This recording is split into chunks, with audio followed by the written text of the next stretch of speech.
तुम्हीं हो, मेरी जिंदगी का सहारा तुम्हीं हो, मेरी जिंदगी का सहारा तुम्हीं हो। तुम्हीं मेरी नैया किनारा तुम्हीं हो, तुम्हीं मेरी नैया किनारा तुम्हीं हो, जिंदगी का सहारा तुम्हीं हो। नंदनाय जा नंद गोप कुमाराय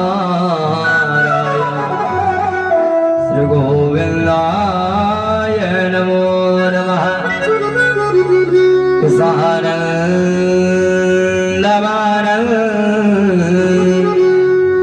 नवने वसंतं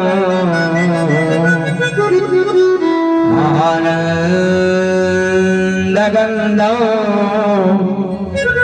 रतबाबवृन्दं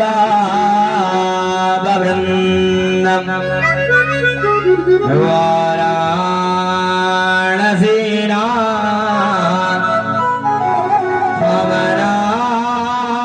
अमरनाथनाथं श्रीविश्वनाथं शरणं प्रपद्ये। श्रीविश्वनाथं शरणं प्रपद्ये।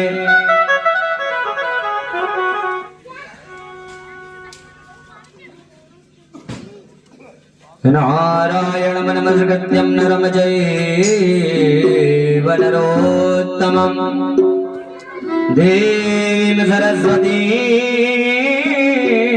व्यासं ततो जयमुदीरयेत।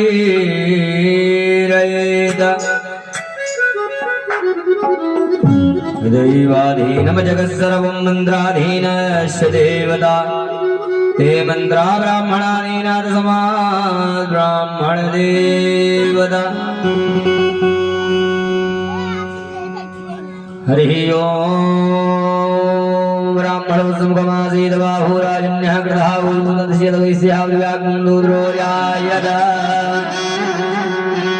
कस्तूरी तिलकं ललाटपटले वक्षस्थले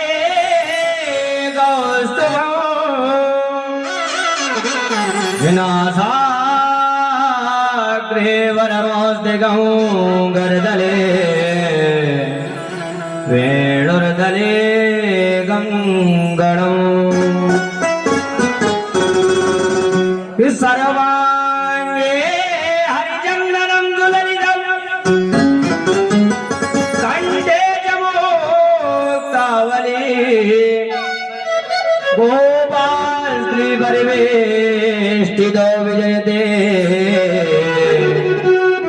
गोपाल जोड़ाणि।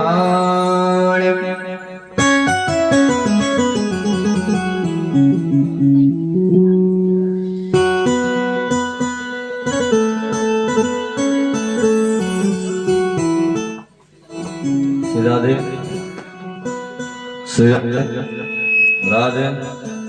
श्री राधे श्री राधे राधे श्री राधे श्री राधे। गजाननं भूतगणाधिसेवितं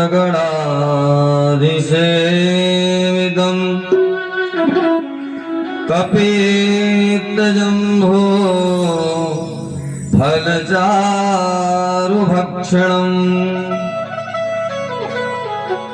उमासुतं शोकविनाशकारकम् नमामि विघ्नेश्वरपादपङ्कजम्। गुरुर्ब्रह्मा गुरुर्विष्णु गुरुर्देवो महेश्वरा गुरुर्साक्षात् परब्रह्म तस्मै श्री गुरुवे नमः। ध्यानमूलं गुरुमूर्ति पूजामूलं गुरुपदम् मंत्रमूलं गुरुर्वाक्यम् मोक्षमूलं गुरुकृपः। भवानी शंकरो वन्दे श्रद्धा विश्वासरूपिणो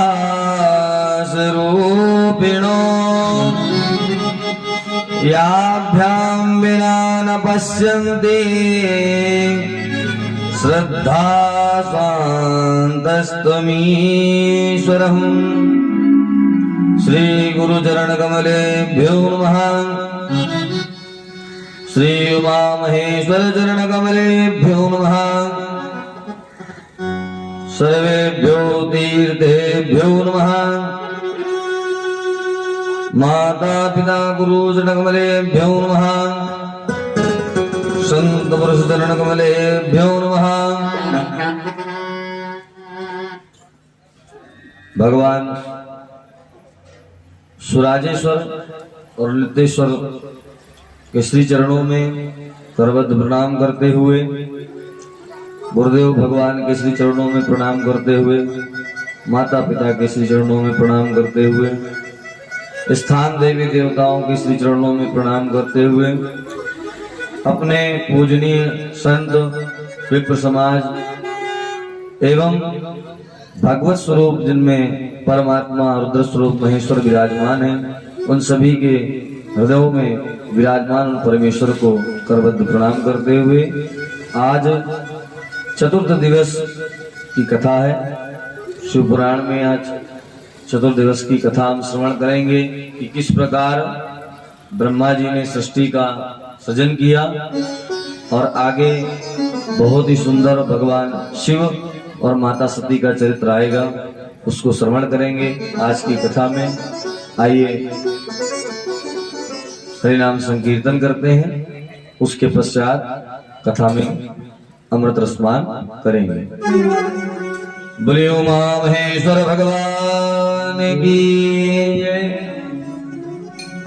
ओम नमः शिवाय, ओम नमः शिवाय, हर हर भोले नमः शिवाय, नमः शिवाय, ओम नमः शिवाय, हर हर भोले नमः शिवाय, नमः शिवाय, ओम नमः शिवाय, हर हर भोले नमः शिवाय, नमः शिवाय, ओम नमः शिवाय, हर हर भोले नमः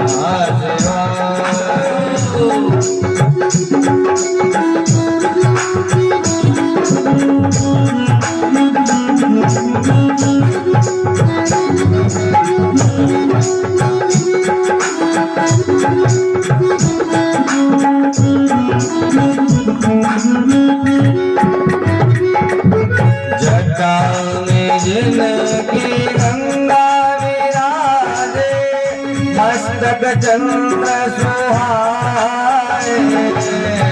जटा में जिनकी गंगा विराजे, मस्तक चंद्र सुहाए।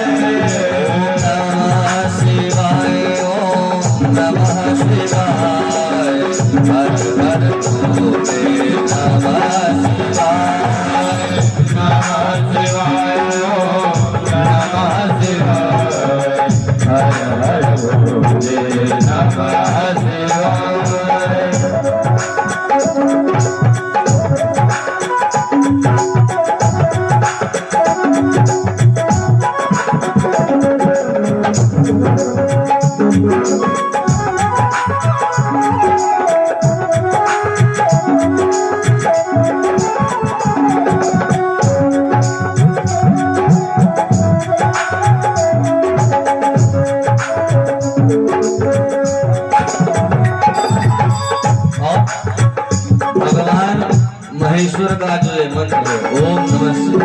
शुक्ल ने आपको बताए कि संसार में रहने वाले प्रत्येक प्राणी को ओम नमः शिवाय इस मंत्र का जप अवश्य करना चाहिए।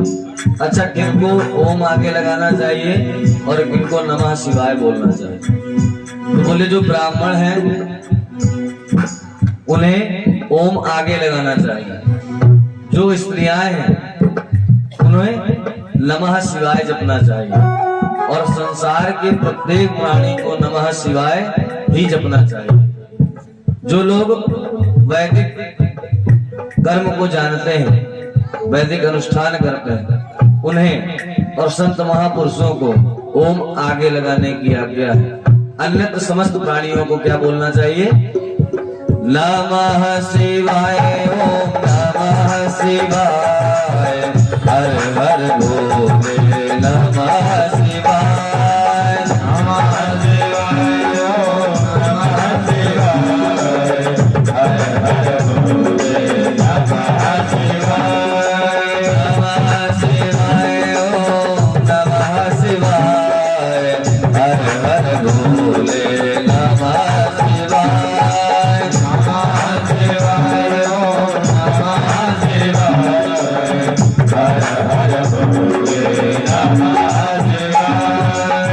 गोरे तल पर भस्म रवा कर भाग धतूरा पाए, गोरे तल पर भस्म रवा कर भाग धतूरा पाए। और भगवान शिव का जो नाम है, ये जो शिव नाम है, अगर इसको आप शब्द विच्छेद करेंगे तो शिव का माने होता क्या है? बोले इसका पर्यायवाची है अंधकार। अंधकार कैसा होता? बोले काला, धुआं काले तो होता।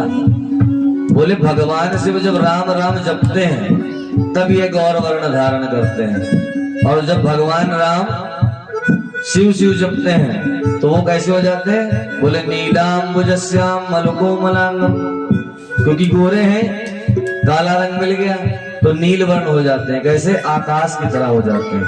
वैसे भगवान शिव कैसे हो जाते हैं? बोले कर्पूर गौरम करुणावतारम, कर्पूर के समान गोरे, जैसे कर्पूर ट्रांसपेरेंट होता बिल्कुल कि सामने से सामने दिख जाए, तो वैसे हो जाते हैं भगवान। नमः शिवाय, ओम नमः शिवाय, हर हर भोले नमः शिवाय, नमः शिवाय, ओम नमः शिवाय, हर हर भोले नमः शिवाय।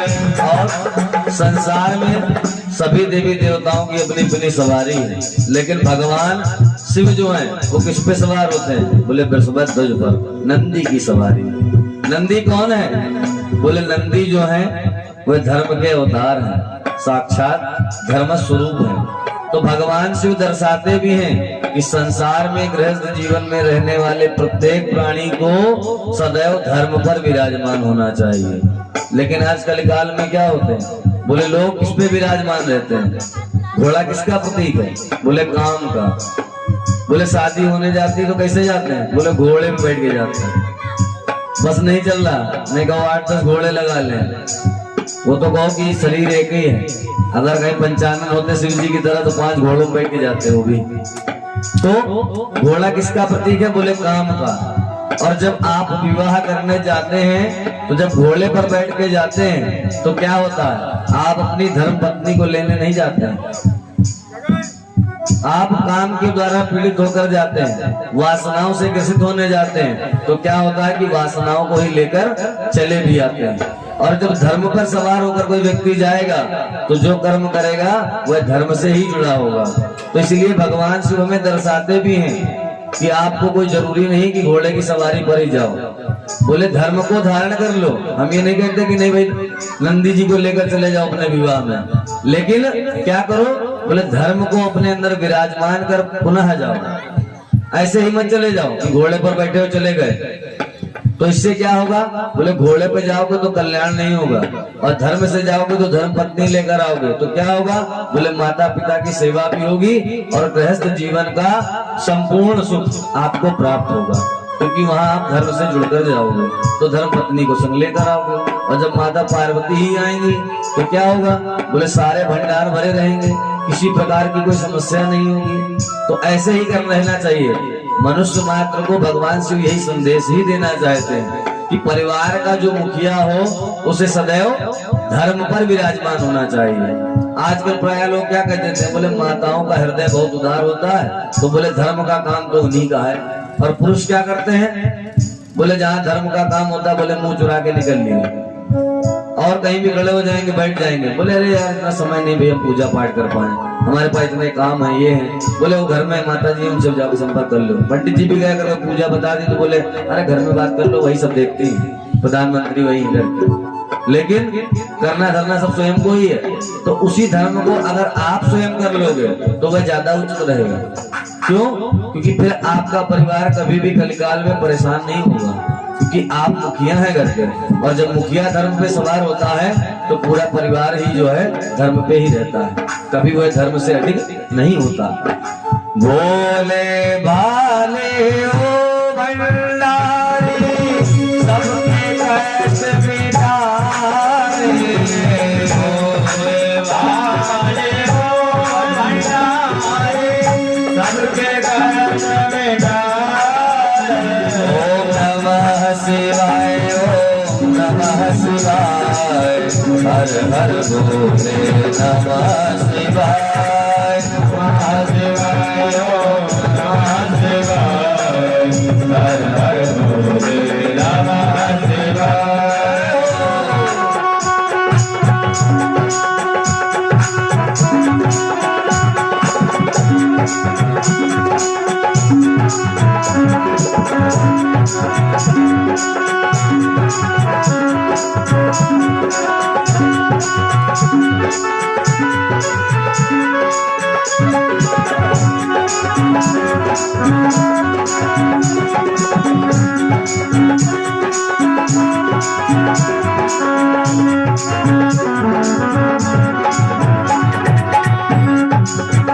और जो भोलेनाथ की शरण में आ जाते हैं उनके सारे कष्ट स्वतः ही दूर हो जाते हैं, उन्हें कहीं और जाने की आवश्यकता नहीं पड़ती।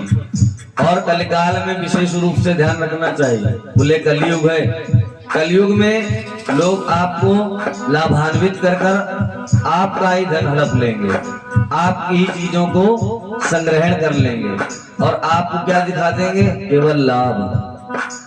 बोले लाभ ये दो अक्षर जो है बस इसी को दिखाकर आपको ठग लेंगे। तो आपको क्या करना है? बोले अल्प समय में जो चीज प्राप्त होती है वह सदैव ही विनाशकारी ही होती है। अल्प समय में अगर कोई व्यक्ति अमीर बन जाए तो लोग क्या कहते हैं? बोले अरे 2 नंबर का पैसा आ रहा। क्या देखने गए थे? नहीं देखने गए थे। परंतु अल्प समय में जो अमीर बन गए, अल्प समय में मकान बन जाए थोड़े समय में, तो बोले अरे कहीं से पैसा आ गया बना दिया, बोले अरे फलाने दिन का ले लिया होगा, ये कर लिया, ऐसे लोग कहने लगते हैं। तो सदैव ध्यान रखिए, सृष्टि जो है ये संतुलन पर ही टिकी हुई है। तो जब तक इसका संतुलन नहीं बना रहेगा तब तक कोई काम अच्छा नहीं होगा।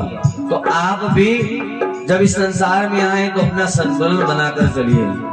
किसी भी कार्य को करने में, बोले विवाह, लोग बड़ी जल्दबाजी में विवाह कर देते हैं। आजकल काल में क्या होता है? बोले नेट पर ही लड़की देख ली, विवाह हो गया, पता लगा 2 महीने नहीं बीते बिटिया सब कुछ उठा के चली गई, बाद में परेशान हो रहे हैं, इधर गा रहे हैं। तो भाई जब आपने विवाह करने का सोचा था तो कौन सी जल्दबाजी थी? आराम से समय देकर करते, पुत्र आपका ही था, धन आपका ही था, सब कुछ तो आपका था, समय से करते। तो किसी भी कार्य को करने में कोई जल्दबाजी कभी नहीं करनी चाहिए और सदैव भगवान का नाम सुमिरते रहना चाहिए, जिससे हमारा हर मार्ग पर कल्याण होता रहे। नमः शिवाय, ओम नमः शिवाय, हर हर भोले नमः शिवाय, नमः शिवाय, ओम नमः शिवाय, हर हर भोले नमः शिवाय। इतनी अर्घ सुनो मेरे बाबा, नित दर्शन को बुलाओ। इतनी अर्घ सुनो मेरे बाबा, नित दर्शन को बुलाओ। भगवान से सदैव कहना चाहिए कि इतनी कृपा तो बनाए ही रखना। दिन भर तो क्या है, बोले 99 आदमियों को ऐसे दर्शन करते हैं जिनको देखने मात्र से ही दिन खराब हो जाए। संसार में एक ही दो ऐसी चीजें हैं जिनको देखने से अपना दिन और कल्याण होता है। जैसे बोले परमात्मा, माता पिता, गुरु भगवान के दर्शन हो जाएं, संतों के दर्शन हो जाएं, अच्छे आचार्यों के दर्शन हो जाएं जिनमें गुणवत्ता हो, संध्या वंदन करते हो, धर्म कर्म में लगे रहते हैं। तो इनसे क्या होता है, बोले वह दिन ही देखते ही मानस धन्य हो जाता है। तो वैसे ही क्या कि बाबा से नित्य अर्जी लगानी चाहिए कि बाबा चाहे कितना भी कार्य में व्यस्त रहे, कितना भी मोह माया में घिरे रहे, लेकिन आपके दरबार अवश्य आते रहे। जैसे हम लोगों का भी एक नियम है, रहने को हम सब लोग इधर दूर दूर रहते हैं। हमारे आचार्य मनीष महाकाल जी वो कहाँ घंटाघर में रहते हैं, हमारे मनीष शुक्ला जी वो रहते हैं बिराना रोड में, शुभानंद जी जो शाम को कथा सुना रहे पी रोड में, हम रहते हैं अशोक नगर में, लड्डू पंडित जी रहते हैं दर्शनपुरवा में, ये भैया रहते हैं उन्नाव में। लेकिन बाबा की कृपा कैसी है कि नित्य आकर हम लोग यहाँ इकट्ठा होते हैं, बाबा के दर्शन करते हैं और आपस में एक दूसरे से मिल लेते हैं। तो ये सब क्या है, बाबा की कृपा ही तो है। पहले हम लोग आते थे तो ऐसे दर्शन करके चले जाते थे, धीमे धीमे क्या हुआ, बैठना उठना रहा, सबसे संपर्क हो गया, घाट के लोग इतने अच्छे भाई, सबने अपना जो जिससे बन पड़ता है वो अपना करते रहते हैं। नहीं कौन किसी का होता है, किसको क्या पता भाई, हम लोग बहुत दूर दूर से आते हैं, सब क्या भाई खाते चलते रहते हैं। तो ये सब क्या है, ये सब भगवान की कृपा ही तो है। जब पंडित जी आए पता लगा दूसरे दिन से ना आए तो ये सब प्रभु की कृपा है। आप जब भगवान के नाम पर कोई काम करेंगे तो संपूर्ण कार्य जो है वो परमेश्वर स्वयं ही आकर करेंगे। आपको उसके लिए दौड़ने भागने की कोई आवश्यकता नहीं पड़ेगी। बस आपको क्या करना है, बोले नमः शिवाय जपना है। नमः शिवाय ओम नमः शिवाय, हर हर भोले नमः शिवाय, नमः शिवाय ओम नमः शिवाय, हर हर भोले नमः शिवाय, नमः शिवाय ओम नमः शिवाय, हर हर भोले नमः शिवाय, नमः शिवाय ओम नमः शिवाय, हर हर भोले नमः शिवाय, हर हर भोले नमः शिवाय, हर भोले नमः शिवाय, हर भोले नमः शिवाय। बोले उमा महेश्वर भगवान की जय हो, जय। और आज ब्रह्मा जी वक्ता बन जाएंगे और नारद जी श्रोता बन जाएंगे। सूत जी ने कहा है ऋषियों, आपने नारद मुनि का जो वृत्तांत सुना, उसके पश्चात जब नारद जी की माया से मूढ़ता दूर हुई तो भगवान श्री हरि ने कहा कि आपने मेरी अवज्ञा नहीं करी है, बोले आपने परमेश्वर की अवज्ञा करी है, अर्थात जिनकी अवज्ञा करी है उनकी ही शरण में जाओ और उनसे ही तुम्हारा उद्धार होगा। पुनः नारद जी अनेक लोकों में भ्रमण करते हुए कहाँ पहुंचे, बोले काशी पहुंचे। काशी में जाकर उन्होंने भगवान विश्वनाथ का पूजन किया। अच्छा, जो ये पुराणों की कथा है, ये जिसे आप ध्यान से सुनेंगे तो क्या होता है कि कभी कुछ वृत्तांत पहले आ जाते हैं और कुछ आगे आते हैं और कुछ बीच में पुनः फिर लौट आते हैं। इसका कारण क्या है, बोले भगवान की जो सृष्टि है वो कोई एक बार नहीं बनती है। बोले ऐसी सृष्टि भगवान के अंदर सदैव विद्यमान रहती है। जिस प्रकार जब ब्रह्मा जी से कहा गया कि आप सृष्टि की रचना करो, तो ब्रह्मा जी ने पूछा कि ये क्या होता है, सृजन का मतलब ही क्या है। तो भगवान नारायण ने कहा कि जाओ और तुम तप करो। बोले किसका तप करें, तो आकाशवाणी हुई कि भगवान महेश्वर का तप करो, ओम नमः शिवाय इस मंत्र का जप करो। तो बोले कब तक करें, बोले जब तक करो जब तक तुम्हारा मनोरथ पूर्ण ना हो जाए। तो ब्रह्मा जी ने क्या किया, बोले तप करने लग गए और तप करते करते कितने वर्ष बीत गए, बोले 12,000 वर्ष बीत गए। 12,000 वर्ष बाद जब निद्रा खुली तो कौन दिखा? तो बोले स्वयं को जन्मा हुआ पाया तो भगवान नारायण ही प्राप्त हुआ। और जब उन्हें देखा तो क्या हुआ कि काम क्रोधादि विकार सदैव सबके अंदर रहते हैं। तो ब्रह्मा जी देखिए भगवान की लीला से वह केवल हमें दर्शाना चाहते हैं, अन्यत्र ये मत समझो कि उनके अंदर भी ये विकार होंगे। भगवान केवल हमें अपनी लीला से दर्शाना चाहते हैं। जैसे भगवान श्री रामचंद्र जी का जो चरित्र है तो ये क्या है? यह लीलात्मक वर्णन है। भगवान राम तब भी सक्षम थे और भगवान राम अगर अवतार न लेते तो भी सक्षम थे, परंतु क्या था कि उन्होंने ऋषियों के श्राप को व्यर्थ न जाने का संकल्प लिया था, इसलिए अवतार लिया। अवतार लेकर लीलाएं करी। बोले रावण को भी ऐसे नहीं मार सकते थे ना, क्योंकि वह कौन था? बोले जो स्वयं उनके भक्त हैं वह उनका भक्त था। भगवान शिव का ही तो रावण भक्त था। तो बोले ऐसे भक्त का वध कर देना उचित थोड़ी ना होगा। तो भक्त से क्या कराया? बोले लीलात्मक उससे भी कराया। बोले उसने क्या किया कि माता का ही हरण कर लिया, और स्त्री हरण से ज्यादा कोई दोष नहीं है। जब उन्होंने माता का हरण किया तो रावण के जो बचे खुचे पुण्य थे वो भी खत्म हो गए, और उन पुण्यों के नष्ट हो जाने से क्या हुआ कि पापों का बोझ जो था वह भारी पड़ गया। और भगवान श्री राम ने क्या किया कि उन्होंने रावण का उद्धार कर दिया। तो यह सब भगवान की लीला है। वैसे ही जो भगवान कृष्ण की लीला है, भागवत आप लोग श्रवण करते हैं तो ये क्या लीलात्मक वर्णन है। उसमें आपको सुनाया जाता है कि भगवान गोपिकाओं के वस्त्र हरण करते हैं। तो जैसा कि आजकल हम लोग टेलीविजन पे देखते हैं, तो टेलीविजन पे क्या देखते हैं? बोले हमारी उम्र के लोग जो हैं वह उसमें किरदार निभा रहे होते हैं। तो समाज में क्या दृष्टिकोण जाता है? भगवान थोड़ी ना इस आयु के थे। भगवान कैसे थे? बोले जैसे बच्चे खेल रहे हैं। भगवान ऐसे थे उस समय जब उन्होंने गोपिकाओं के चीर को हरण किया। भाई 6 वर्ष की आयु तो थी भगवान की। 6 वर्ष का बालक कितना बड़ा होता? बोले अबोध ही तो माना जाता है। 6 वर्ष का बालक जो है वो केवल बोलना शुरू करता है, अन्यथा संसार के बारे में उसे क्या ज्ञान? तो उन्होंने अपनी बाल्यावस्था में ऐसा कृत्य किया था हास प्रयास के लिए। वो बच्चे आज भी करते हैं माता को परेशान करने के लिए। तो क्या उसे अवरोध मान लिया जाएगा? गलत नहीं माना जाएगा। गलत क्या है? गलत तो वह है जो हमें दिखाया जा रहा है और जो हम देख रहे हैं। जैसे हम लोगों को पढ़ाया गया, क्या पढ़ाया गया? बोले वाल्मीकि जी कौन थे? बोले जो मरा मरा जपा करते थे, अंगुली मार डाकू थे, बाद में सुधर गए, राम राम जपने लगे। बोले ना, हमारे गुरु जी ने बताया, पहले हम भी यही जानते थे।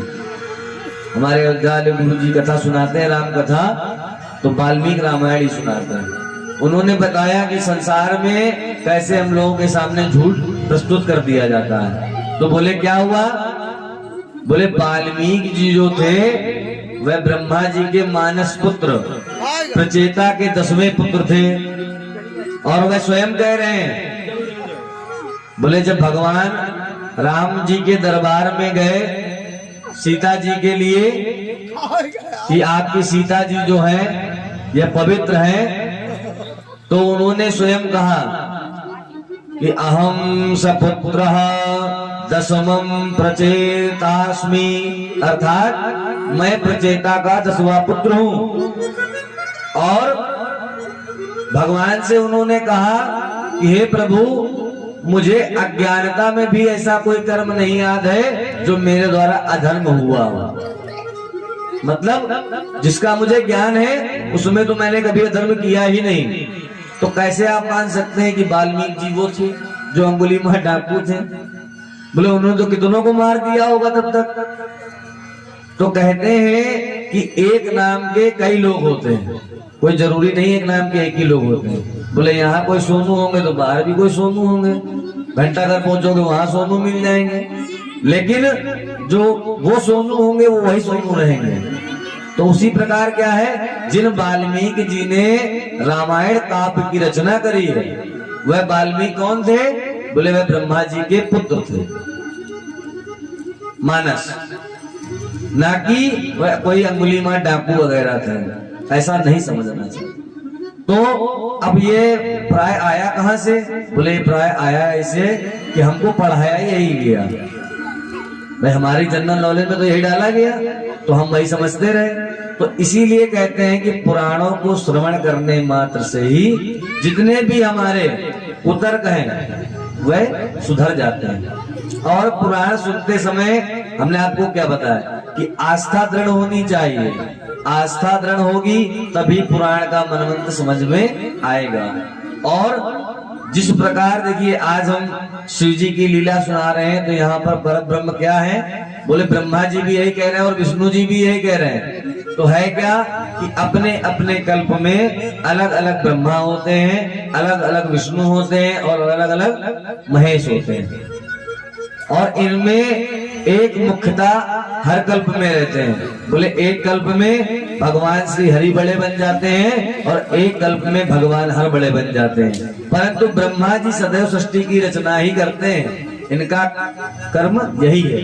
उसका कारण क्योंकि जब ब्रह्मा विष्णु का विवाद हुआ तो ब्रह्मा जी ने क्या किया था? बोले झूठ बोल दिया था, जिसके कारण इन्हें दंड मिला।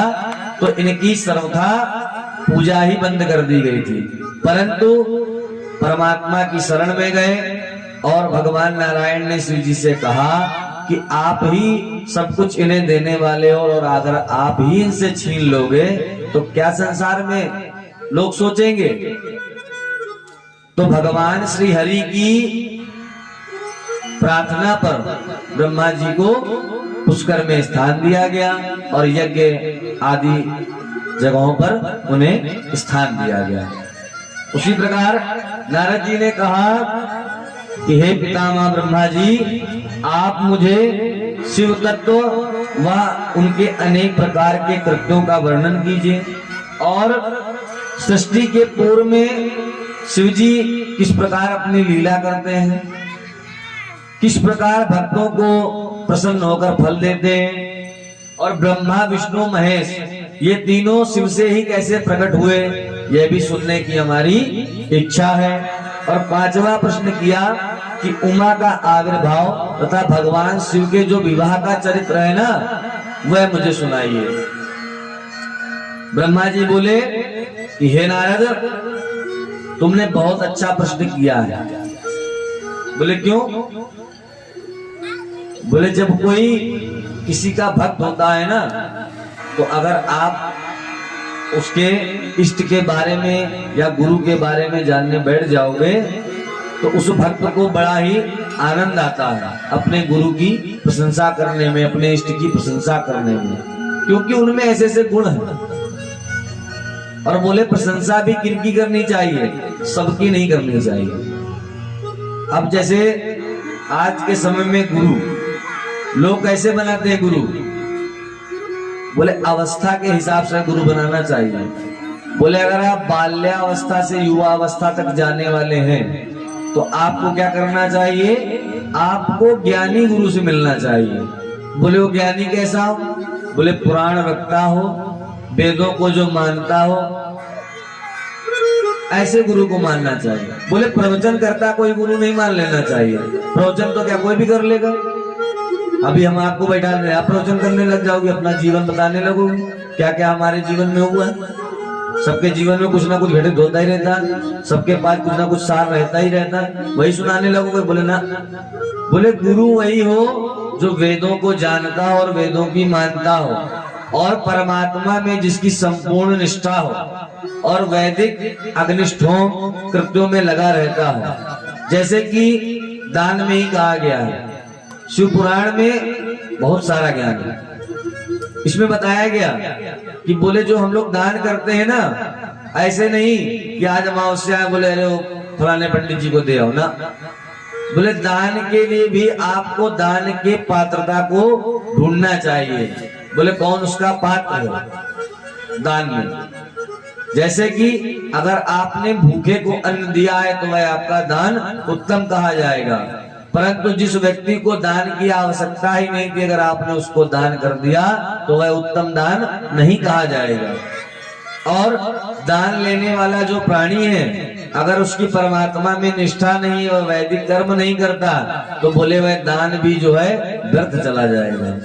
तो सदैव दान देते समय भी ध्यान रखो कि किनको दान देना चाहिए। बोले जिनकी परमात्मा में निष्ठा हो, भगवान की सेवा करते हो। ऐसे नहीं कि बोले झोला छाप बन के चले आए वो मांगने लगे हो आप दान देने लगे, ऐसा नहीं होना चाहिए। तो हर चीज में एक पात्रता का विषय है। अब ब्रह्मा जी नारद जी को बता रहे हैं और सूत जी यहाँ ऋषियों को सुना रहे हैं। अथ प्राथमिकस्य यः कालस्तः श्रुतम् सर्गस्य तादृशी रात्रि प्राकृतस्य समाहितः।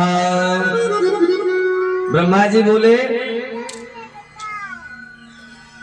जो हमारी प्राकृत सृष्टि का जो समय है वही भगवान सदाशिव का दिन है तथा उतनी ही परिमाण की रात्रि है। और जो ब्रह्मा सृष्टि रचते हैं और प्रलय काल में जो शिव प्रलय करते हैं और जो श्री हरि नारायण जो सृष्टि का पालन करते हैं, यह क्या करते हैं बोले ब्रह्मा जी जिस सृष्टि का सृजन करते हैं उस सृष्टि का पालन भगवान विष्णु करते हैं और महेश उसको प्रलय के काल में समाहित करते हैं। ये तीनों के कार्य हैं। और जो सदाशिव है वह कौन है बोले जब अग्नि स्तंभ प्रकट हुआ तब क्या था बोले तब ना तो कोई चंद्रमा था, ना सूर्य था, ना कोई ग्रह यहाँ इस धरा पर था। बोले तब कुछ भी नहीं था, चारों तरफ क्या था बोले अंधकार था, अंधकार ही विद्यमान था। उस अंधकार में जो प्रकट हुआ वह क्या था बोले सर्वप्रथम जब प्रकट हुआ तो बोले नाद प्रकट हुआ, नाद हुआ संसार में। और जब नाद हुआ तो नाद के पश्चात क्या प्रकट हुआ बोले ओम प्रकट हुआ। और नाद से जब ओम आया तो ओम से क्या प्रकट हुआ बोले ओम से सदाशिव भगवान महेश्वर की उत्पत्ति हुई। इसीलिए जब भगवान शिव का विवाह भी हुआ है ना पार्वती जी से, तो गर्गाचार्य जी ने पूछा कि तुम्हारा गोत्र क्या है, तो नारद जी ने तो पूरी कथा सुन रखी थी। तो नारद जी ने कहा आप इनसे इनका गोत्र पूछते हैं। बोले ये तो ब्रह्मा विष्णु को भी नहीं पता होगा कि शिव जी का गोत्र क्या है। बोले सर्वप्रथम नाद प्रकट होने के कारण भगवान शिव का गोत्र नाद ही हुआ। और यह कहकर गर्गाचार्य जी को संतुष्ट कर दिया नारद जी ने। तो नारद जी को भगवान ब्रह्मा जी बता रहे हैं कि चंद्र सूर्य ग्रह और तारा किरणों के न होने से चारों तरफ अंधकार ही अंधकार था। अग्नि वायु जल दिन रात पृथ्वी व जल कुछ भी नहीं था।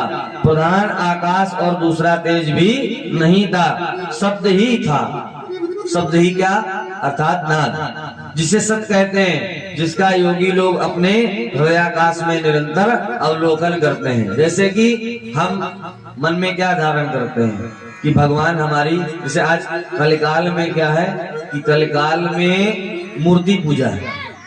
मूर्ति पूजा अच्छा कैसी है बोले कोई भी पत्थर ला दो क्या उसमें भगवान मानने लगोगे, नहीं मानोगे। बोले जब तक कोई आकृति ना हो। और आकृति कैसे आती है बोले मन से ही तो आती है आकृति। जो कलाकार पत्थर से मूर्तिकार होते हैं उनके मन में जब तक आकृति न बसेगी तब तक मूर्ति का आकार कोई भी नहीं आ सकता। तो वह जैसा मन में सोचते हैं भगवान वैसे विराजमान हो जाते हैं उनकी कला में। उसी प्रकार क्या है कि जो योगी लोग हैं ये पहले से ही मन में भगवान को धारण कर चुके हैं। उस नाद से ही उनके हृदय में अभी कोई सदाशिव नहीं है, अभी कोई ब्रह्मा जी नहीं है और ना अभी कोई विष्णु जी हैं। वह केवल किसको मान रहे हैं बोले नाद को। नाद को ही मन में धारण कर लिया और उनको सच्चिदानंद कहकर, निर्गुण स्वरूप कहकर, सर्वव्यापक कहकर एकाकार करते रहते हैं। और मूर्ति कल्पित की जो सभी ऐश्वर्य गुणों से युक्त, शोभायमान, सर्वगामिनी, सर्वरूपा, सबको देखने वाली, सबकी आज्ञा, सब कुछ करने वाली, शुद्ध रूप वाली मूर्ति की कल्पना करके चिदात्मा, सर्वगामी, अविनाशी, पराक ब्रह्म, अंत ध्यान होने से जो अमृत पूर्व तत्व है, वही कौन है? बोले सदाशिव है। और उन सदाशिव कौन कहते हैं? बोले जो आचार्य गण हैं वह उन्हें सदाशिव कहते हैं, जो वेदों को जानने वाले हैं, जो वेदों को जानते हैं। जैसे वेद में मंत्र आता है नमस्ते रुद्रमन्योदय कवे नमः, अर्थात मैं भगवान उन सदाशिव को प्रणाम करता हूँ। तो उसी प्रकार वह आचार्य उन्हें जानते हैं। वही बुद्धि और प्रकृति कौन है? बोले यही प्रकृति जो है वह नित्या और मूल कारण कही जाती है, जिनकी 8 भुजाएं, पूर्णमासी के चंद्र के समान सुंदर मुख है, अनेक आयु धारण करके खिले कमल के समान नेत्रों वाली, सबको उत्पन्न करने वाली, एकाग्नि माया संयोग से अनेक प्रकार की शिवा है। और वह शिवा कैसी रहती है? बोले सिर पर गंगा, माथे पर चंद्र, 3 नेत्र, 5 मुख, 10 भुजा, त्रिशूलधारी, कर्पूर गौरांग भस्म धारण किए भगवान ने उस काल रूपिणी शक्ति के संयोग से शिवलोक नामक क्षेत्र का निर्माण किया, और वहीं पर भगवान शिव और शक्ति विरह करते हैं। शिव शिवा से विष्णु प्रकट हुए, और नाम उन्हीं से पाया है, उनसे ही शिव का लोक बना, काशी नगरी को पाया है। वह पुरुष परमेश्वर शिव को प्रणाम करके बोला, हे प्रभु मेरा नाम और काम भी बताइए। अर्थात जब भगवान शिव और शक्ति आपस में क्रीड़ा कर रहे थे, विरह कर रहे थे, गान कर रहे थे, नृत्य कर रहे थे, तो क्या हुआ कि नृत्य करते करते भगवान शिव और शक्ति कहाँ पहुंचे? बोले समुद्र तट पर आ गए। इतना नाद में खो गए शिव और शक्ति। और क्या हुआ कि अकस्मात माता के मन में आया कि हे प्रभु हमें किसी दूसरे पुरुष की सृष्टि करनी चाहिए। और भगवान शिव और शक्ति पुनः नृत्य करने लगे। नृत्य करते करते क्या हुआ कि श्रीमन नारायण नारायण नारायण, श्रीमन नारायण नारायण नारायण, भजमल नारायण नारायण नारायण, भजमल नारायण नारायण नारायण, श्रीमन नारायण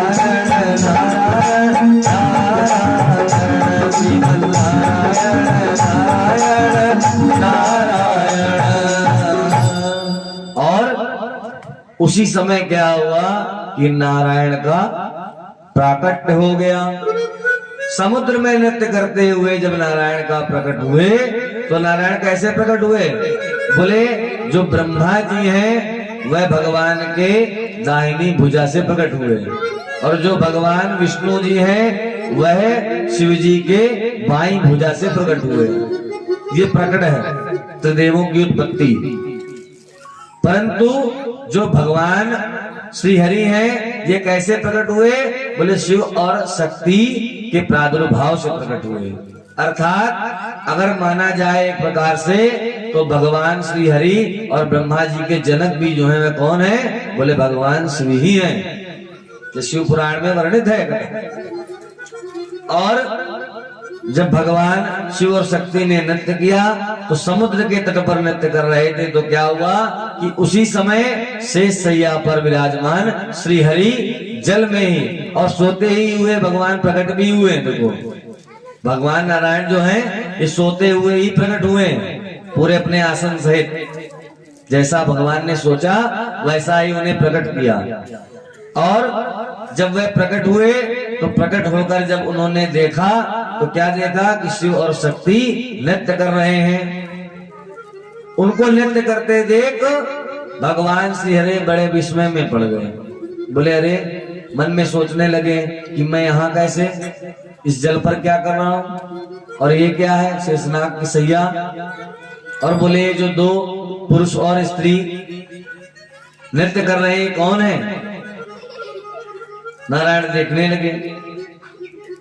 जब नारायण देखने लगे तो भगवान शिव और शिवा नृत्य को रोककर भगवान श्री हरि के समक्ष खड़े हो गए और शिव जी कहने लगे कि हे हरि तुम्हारे अनेक नाम होंगे और अब आप तप करो। ऐसा कहकर शंकर जी ने श्वास मार्ग से, जैसे हम लोग श्वास लेते हैं नाक से, श्वास मार्ग से उनको वेदों का ज्ञान प्रदान किया। तब भगवान अच्युत ने 12 वर्ष तक तपस्या करी, परंतु शिव जी का दर्शन नहीं हुआ। तब क्या हुआ? वह चिंता करने लगे कि अरे मेरा यह तब क्या व्यर्थ ही जा रहा है, अभी तक भगवान की कृपा ही मुझ पर नहीं हुई। तो आकाशवाणी हुई कि तुम संशय त्याग दो और क्या करो? बोले पुनः तप करो। भगवान नारायण उसे सुनकर पुनः तप करने लगे और जब तप करने लगे तो बहुत समय बाद क्या हुआ कि ब्रह्मध्यान में मार्ग विदित हुए। तब विष्णु भगवान प्रसन्नता से विस्मय को प्राप्त होकर सोचने लगे कि यह तत्व क्या है। तभी उनके शरीर से शिव की कृपा से जल धाराएं निकलने लगी। तब वह जल शून्य रूप में व्याप्त हो गया। विष्णु मोहित होकर क्या हुआ कि उसी जल में ही पड़े रहे। भगवान नारायण जो है उस जल में ही पड़े रहे और शयन करते रहे। इसी कारण से उनका नाम भी क्या पड़ा? बोले नारायण। नारायण नाम भगवान का इसीलिए पड़ा। उस समय प्रकृति पुरुष के बिना और कुछ नहीं था। उसी समय प्रकृति से महान 3 गुण, उनसे अहंकार और उससे गुण भेद से गुण और उससे तन्मात्रा, उनमें से 5 भूत, 5 ज्ञानेन्द्रिया, 5 कर्मेंद्रिया, इस प्रकार 24 संख्या वाले तत्व शिव की इच्छा से ग्रहण कर ब्रह्म रूप जल में शयन कर रहे थे। ब्रह्मा जी कहने लगे, हे नारद, उन शयन करते हुए नारायण देव की नाभि से एक कमल प्रकट हुआ। ब्रह्मा जी स्वयं अपनी उत्पत्ति अपने पुत्र को बता रहे हैं। बोले जब उन नारायण के नाभि से कमल उत्पन्न हुआ तो वह उसी नाल से रक्त वर्ण, 4 मुख और त्रिपुंड से शोभित मैं कौन हूँ कहता हुआ बाहर आ गया। जबकि वृत्तांत में क्या है कि जब श्री हरि ने तप किया तो एक कमल उत्पन्न हुआ। कमल उत्पन्न हुआ तो ब्रह्मा जी उस कमल में पहले ही से समाहित थे, परंतु क्या था कि ब्रह्मा जी को अपना कोई ज्ञान नहीं था। तो ब्रह्मा जी क्या करते? बोले नित्य एक पंखुड़ी पर चढ़ते और चढ़ते चढ़ते फिसल जाते, फिर नीचे आ जाते। ऐसे कहकर कमल में जितनी पंखुड़ी होती हैं सबके चक्कर भगवान ब्रह्मा जी ने लगाए। और उसी समय पर 24 वर्ष जब तपस्या कर ली भगवान श्री हरि ने, तब ब्रह्मा जी अकस्मात अपने आप प्रकट हो गए। और जब प्रकट हुए तो क्या हुआ? बोले जैसे ही प्रकट हुए तो उन्हें कुछ जान नहीं पड़ा, और ना जान पड़ने के कारण क्या हुआ कि बोले किसी चीज का ना तो स्पर्श ही हुआ ना सुनाई ही दिया। उसके पश्चात क्या हुआ? बोले आकाशवाणी हुई और आकाशवाणी से मैंने क्या सुना कि जाओ ब्रह्मा घोर तप करो। तो ब्रह्मा जी ने भी क्या किया? बोले भगवान सदाशिव की वाणी सुनकर 12 वर्ष तक मैंने भी घोर तप किया। भगवान शिव विष्णु रूप से 4 भुजा, जिनमें शंख चक्र गदा पद्म धारण किए, आकर्षक छवि से पीतांबरधारी प्रकट हुए। और जब ब्रह्मा जी ने तप किया तो भगवान शिव नहीं गए ब्रह्मा जी के पास। कौन गए? बोले भगवान श्री हरि गए। और जब भगवान श्री हरि गए तो ब्रह्मा जी ने जैसे ही उन्हें देखा, तो जैसे हमने आपको बताया कि ब्रह्मा विष्णु जी का विवाद हुआ था, तो उसी प्रकार क्या कहने लगे कि ब्रह्मा जी ने श्री हरि को देखते ही क्या बोला? बोले अरे आओ आओ, चलो अच्छा हुआ कोई तो है। जैसे आप कहीं पर जाओ और वहां पर आप अकेले ही हो और एक व्यक्ति और आपको मिल जाए तो आपको प्रसन्नता होगी थोड़ी सी कि हाँ चलो कोई बात करने, वार्तालाप करने के लिए कोई मिला तो कोई पानी चाय पूछ लेगा। उसी प्रकार ब्रह्मा जी ने जब श्री हरि को देखा तो माया से मोहित होने के कारण क्या करने लगे? बोले आओ वत्स, आओ बैठो, यहाँ पर आ जाओ। परंतु क्या हुआ? कि ये नहीं जान पा रहे हैं कि हमारे सजन करता कौन है, श्री हरि है। और उसी को करते करते क्या हुआ कि विवाद बढ़ गया। जब विवाद बढ़ गया तो क्या हुआ कि आपस में युद्ध हो गया। युद्ध हुआ तो युद्ध होने के बाद भगवान शिव देवताओं की कामना से क्या हुआ, समाचार जैसे प्राप्त हुआ तो भगवान शिव तत्काल अग्निस्तंभ के रूप में प्रकट हुए। जब प्रकट हुए तो उस समय तो किसी अग्निस्तंभ का वर्णन न ब्रह्मा जी को ही पता था न विष्णु जी को ही पता था। तो क्या हुआ कि दोनों लोग उसका आदि और अंत देखने के लिए निकल पड़े। जब निकल गए तो क्या हुआ कि विष्णु जी जब कुछ दूर तक गए तो उन्हें लगा कि भगवान का कोई ना आदि होता है और ना कोई अंत होता है, और भगवान ने परस्पर इसीलिए हमारे बीच में यह प्रतिस्पर्धा रखी है।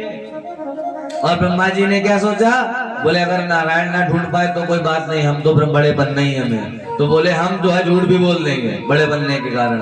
ब्रह्मा जी लौट कर आए और उन्होंने झूठ बोला और झूठा गवाही भी ले आए। बोले कौन, केतकी का पुष्प।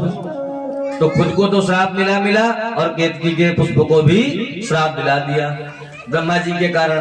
फिर भगवान श्री हरि ने प्रार्थना करी तो क्या हुआ कि उस प्रार्थना के माध्यम से भगवान सदाशिव ने उन्हें क्षमा कर दिया।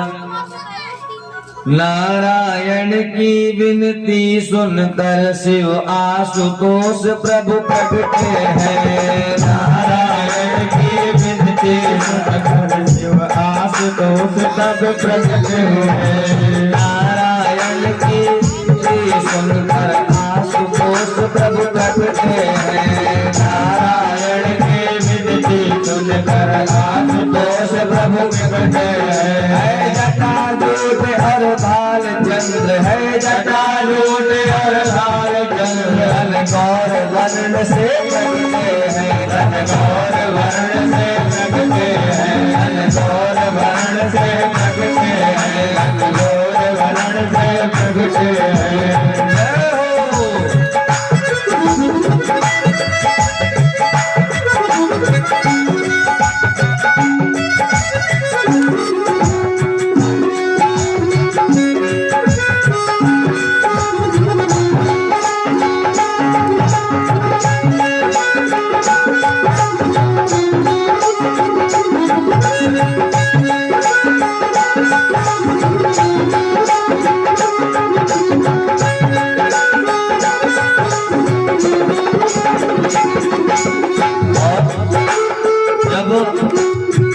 ब्रह्मा जी पर कुपित हुए भगवान, तो नारायण ने जब प्रार्थना करी तो उस अग्नि स्तंभ से कौन प्रकट हुआ, बोले नारायण की विनती सुनकर शिव आशुतोष प्रभु प्रगटे हैं। और कैसे हैं, बोले है जटाजूट और भालचंद्र। भाल पर चंद्र पहले भी विराजमान था भगवान का, ठीक, और तन गौर वर्ण से प्रकटे हैं। बोले गौर वर्ण से प्रकट हुए हैं, गोरे गोरे।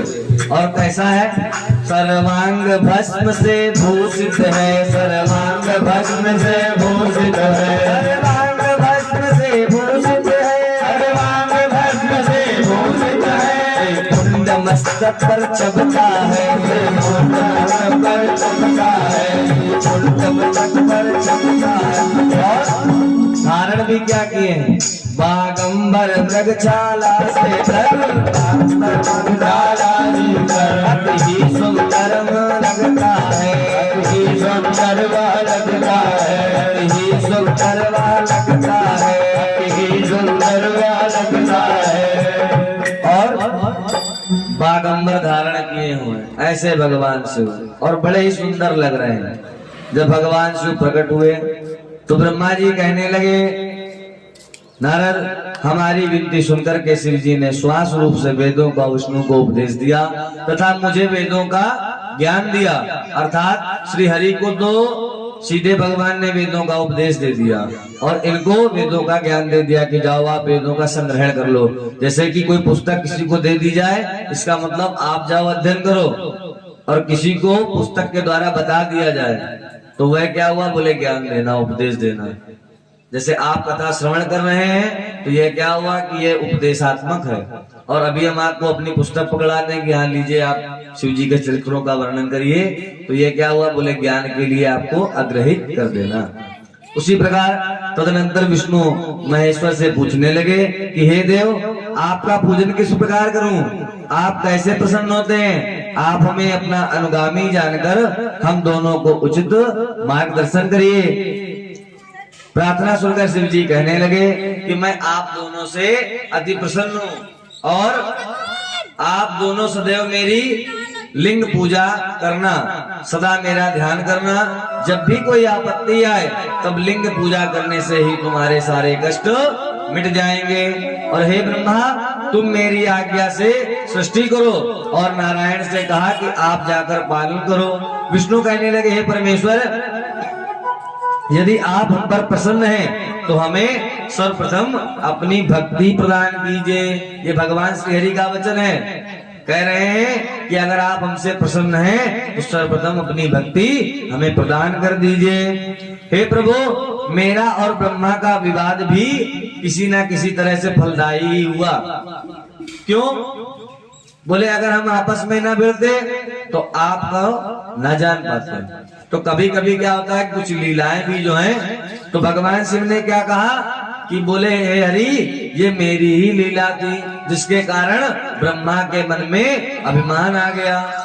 और शिव जी कहने लगे कि हे देवो, मैं निर्गुण सगुण होकर भी सृष्टि पालन और लय करता हूँ। मैं ही ब्रह्मा, विष्णु और शिव के नाम से इस चराचर में व्याप्त हूँ। हे ब्रह्मा जी, आपने जो युद्ध के समय रक्षा के निमित्त मेरी विनती की थी, उस समय आपके अंग से जो मेरा रूप प्रकट हुआ, लोक में उसका नाम रुद्र होगा।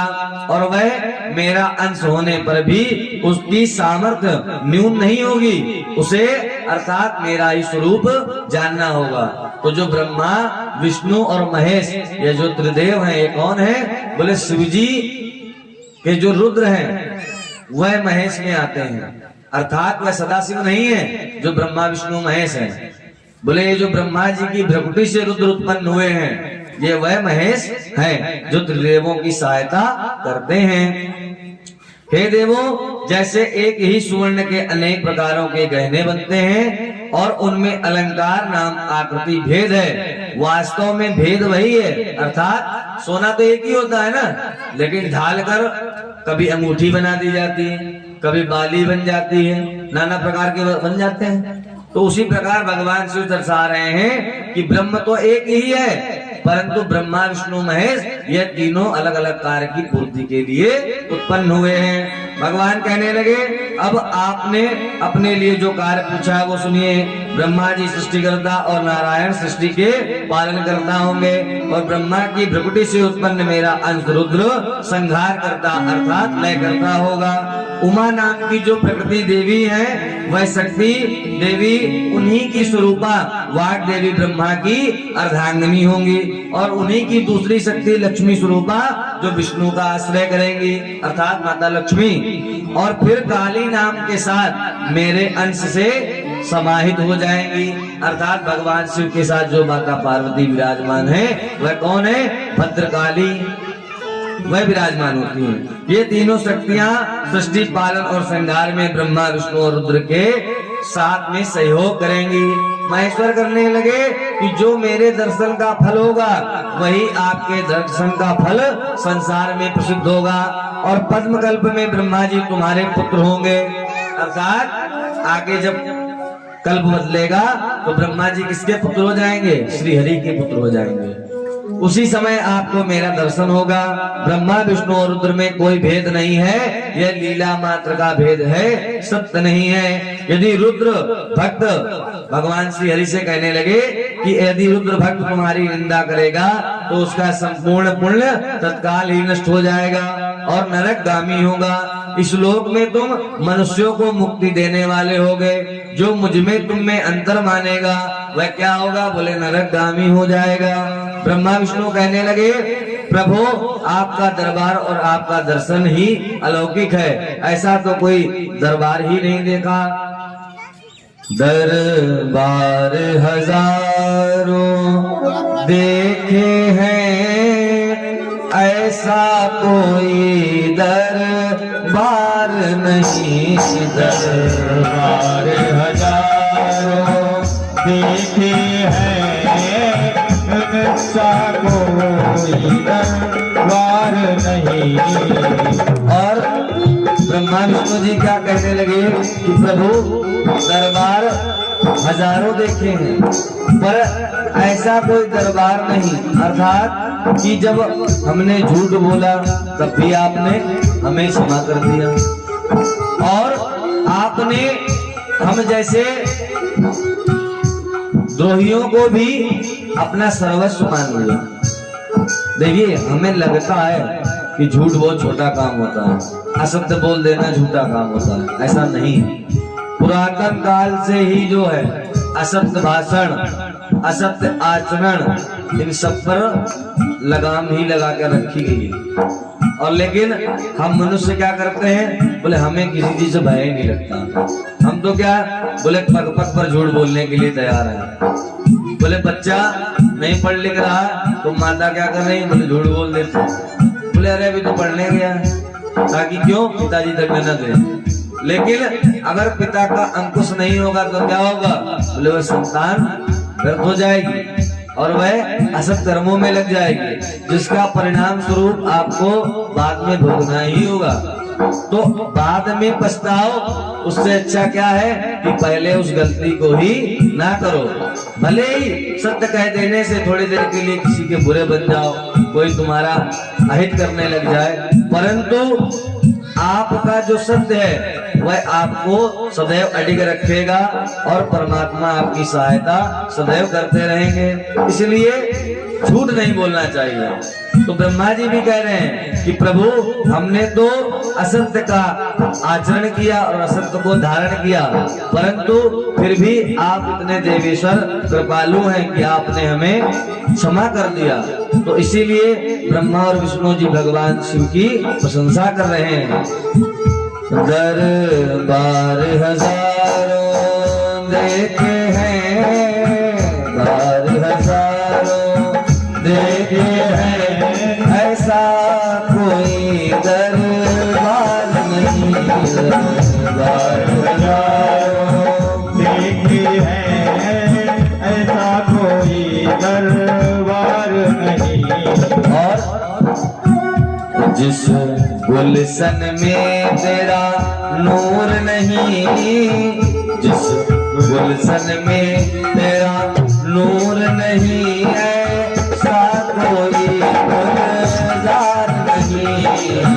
बार हजारों देखे हैं, ऐसा कोई दरबार नहीं।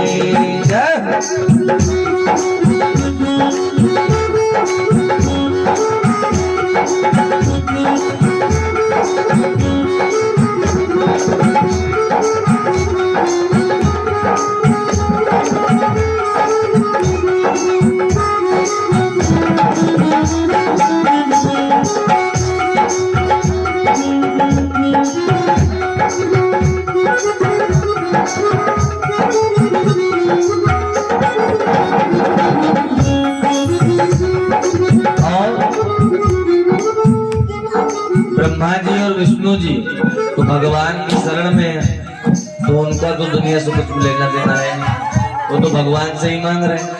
परंतु हम क्या करते हैं, बोले हम दुनिया वालों से मांगते हैं। तो भक्त क्या कहता है, दुनिया से भला हम क्या मांगे, दुनिया से भला हम क्या मांगे, दुनिया खुद एक भिखार है, दुनिया खुद एक भिखार है। और मांगो तो किससे मांगो, बोले मांगो डमरू वाले से, उसके सदैव भंडार में भरा ही रहता है, कभी खाली नहीं होता। मांगो उस डमरू वाले से, मांगो उस डमरू वाले से, जहाँ होता कभी इनकार नहीं। दरबार हजारों देखे हैं, दरबार नहीं।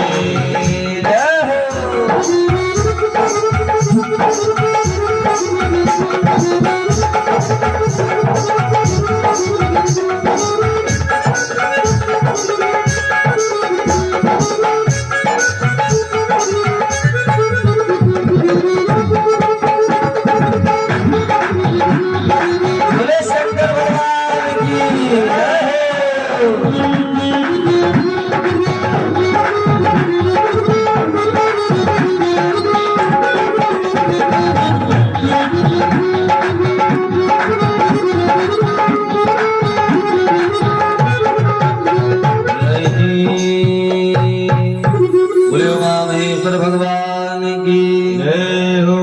और ब्रह्मा और विष्णु जी ने भगवान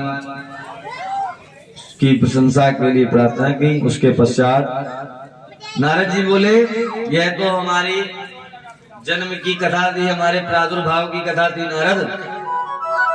ब्रह्मा जी बोले, आगे हमारा और विष्णु जी और शिव जी का आयु बल सुनो। बोले 1000 चतुर्युगी ब्रह्मा का एक दिन उतनी ही रात होती है, जिस प्रकार 30 दिन का एक माह और 12 महीना का एक वर्ष होता है, इस तरह 100 वर्ष की ब्रह्मा जी की आयु होती है। जैसे लोग कहते हैं 66,000 वर्ष पर्यंत दशरथ जी को पुत्र हुए भगवान रामचंद्र जी, अर्थात आज के जो 66 वर्ष की आयु है वह तब 66,000 वर्ष की। ऐसा नहीं कि 66,000 वर्ष अलग हो जाएंगे। बोले तब कल बड़े बड़े होते थे, दिन बड़े होते थे, लोग बड़े होते थे, समय ऐसे जानना चाहिए। उसी प्रकार जो ब्रह्मा जी की आयु है वह विष्णु के 1 वर्ष के बराबर, रुद्र का 1 दिन होता है। जब रुद्र की स्थिति के 100 वर्ष बीत जाते हैं तब सदाशिव के मुख से एक बार श्वास निकलती है, तब एक बार भगवान शिव जो है श्वास लेते हैं। जब ब्रह्मा जी और विष्णु जी और रुद्र का 100 वर्ष का एक दिन निकल जाता है।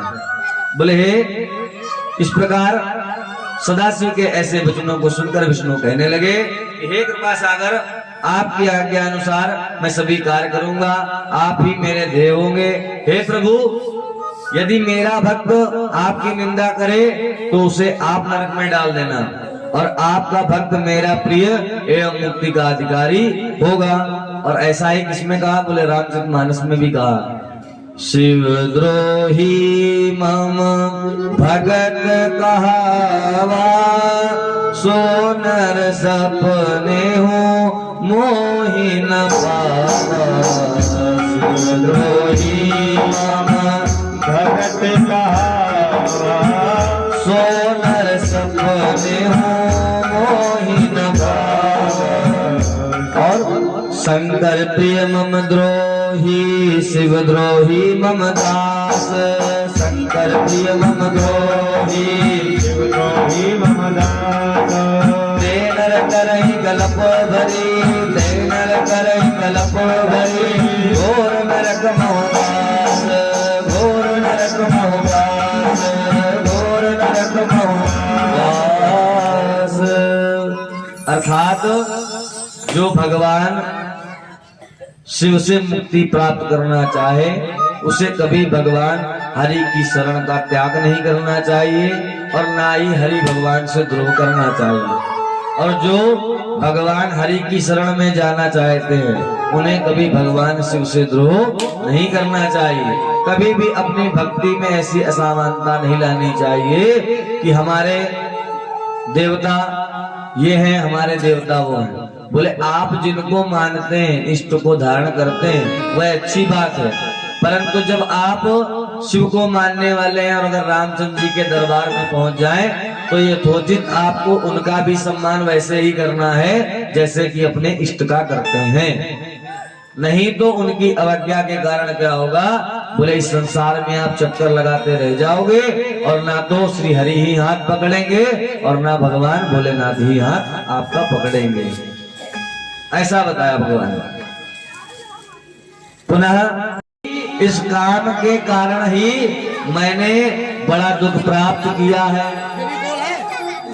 ऐसा कहने लगी संध्या। भगवान सदा कहने लगे कि हे संध्या, अब तू पापहीन है, तुमने जो वर मांगा वह मैं तुमको प्रदान करता हूँ। हे संध्या, प्राणी का पहला जो शैशव भाव, दूसरा कुमारा भाव, तीसरा यौवन भाव और चौथा वार्धक्य होगा, तब शरीरधारी तीसरी अवस्था को प्राप्त होगा, तभी सकाम होगा। कोई कोई किशोर भाव में भी सकाम होगा। तू सती भाव को प्राप्त होगी, तेरे समान तीनों लोकों में कोई नहीं होगा। और अब तुम जाओ और चंद्रभागा नदी के किनारे मेधातिथि ऋषि जो हैं वह यज्ञ कर रहे हैं, तुम जाकर उन मेधातिथि के यज्ञ में क्या हो, अग्नि के कुंड में समाहित हो जाओ, जिससे तुम्हारा उद्धार हो जाए और पुनः तुम उनकी पुत्री बनकर शरीर धारण करोगी। और उसके पश्चात तुम्हारा विवाह जो है किससे होगा? बोले वशिष्ठ मुनि से होगा, क्योंकि वशिष्ठ मुनि ही जो थे जिन्हें कभी काम ने सताया नहीं। और संध्या ने कहा क्या? बोले हमें वही वरदान दो कि हमारा पति कामी ही ना हो।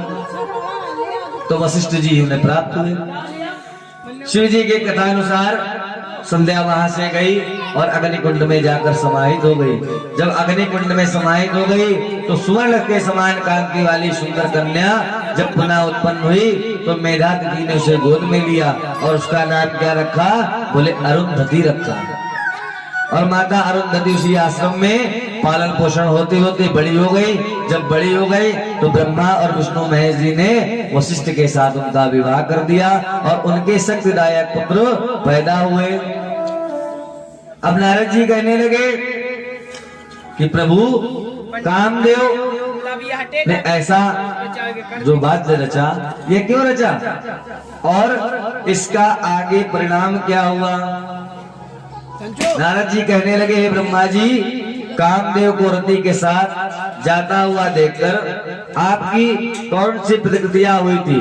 ब्रह्मा जी कहने लगे, हे नारद, जब मरीच्यादि पुत्रों से कहा कि हे पुत्रों, मेरे मन की पीड़ा को सुनो, कि स्त्री की अभिलाषा मात्र से शिव ने मुझे और तुमको धिक्कारा था। अर्थात भगवान शिव ने कामदेव जो थे वह तो इसके द्रोही थे ही थे, लेकिन ब्रह्मा जी के अंदर यहाँ पर अभिमान आ गया। और ब्रह्मा जी क्या कह रहे हैं अपने पुत्रों को बुलाकर? यथा ग्रहणा दुखांता सा सुखी श्याम दुख वर्जिता दुर्लभास दुकामों में परम मन्ने विचारता। ब्रह्मा जी कहने लगे, हे पुत्रों, तुम लोग मेरा एक कार्य करो। बोले क्या कार्य? अच्छा ये है कार्य भी क्या? बोले ये भी भगवान की लीला ही है। इसको आप ये ना सोचो कि परद्रोह निकाल रहे हैं ब्रह्मा जी। ब्रह्मा जी द्रोह नहीं कर रहे हैं, लीला ही है। जो कुछ करा रहे हैं भगवान शिव करा रहे हैं अपने लीलात्मक। ब्रह्मा जी कहने लगे कि एक स्त्री के कारण भगवान शिव ने मुझे बहुत लज्जित किया, बड़े कठोर वचन कहे। अब तुम ऐसा करो कि तुम अपने पिता के सम्मान हेतु क्या करो? बोले तुम जाओ और कोई ऐसा यत्न करो कि शिव जी के जीवन में भी कोई स्त्री आ जाए। अब भाई ऐसा करे कौन? किसके बस का काम? तो ब्रह्मा जी बता रहे नारद जी को कि मेरी मूर्ता तो देखो कि मैं स्वयं माया से मोहित हुआ, काम के वशीभूत हो गया, और जब भगवान शिव ने मुझे दंडित किया तो मैं पुनः माया से मोहित होकर भगवान शिव पर ही लांछन लगाने के लिए चल उठा। और क्या करने लगा? बोले कि एक कोई स्त्री लेकर आओ जिसको मैं शिव जी के निर्वाह में डाल दूं और जिसके पश्चात मेरा अपना जो बदला है वैर मन से वह पूर्ण हो जाएगा।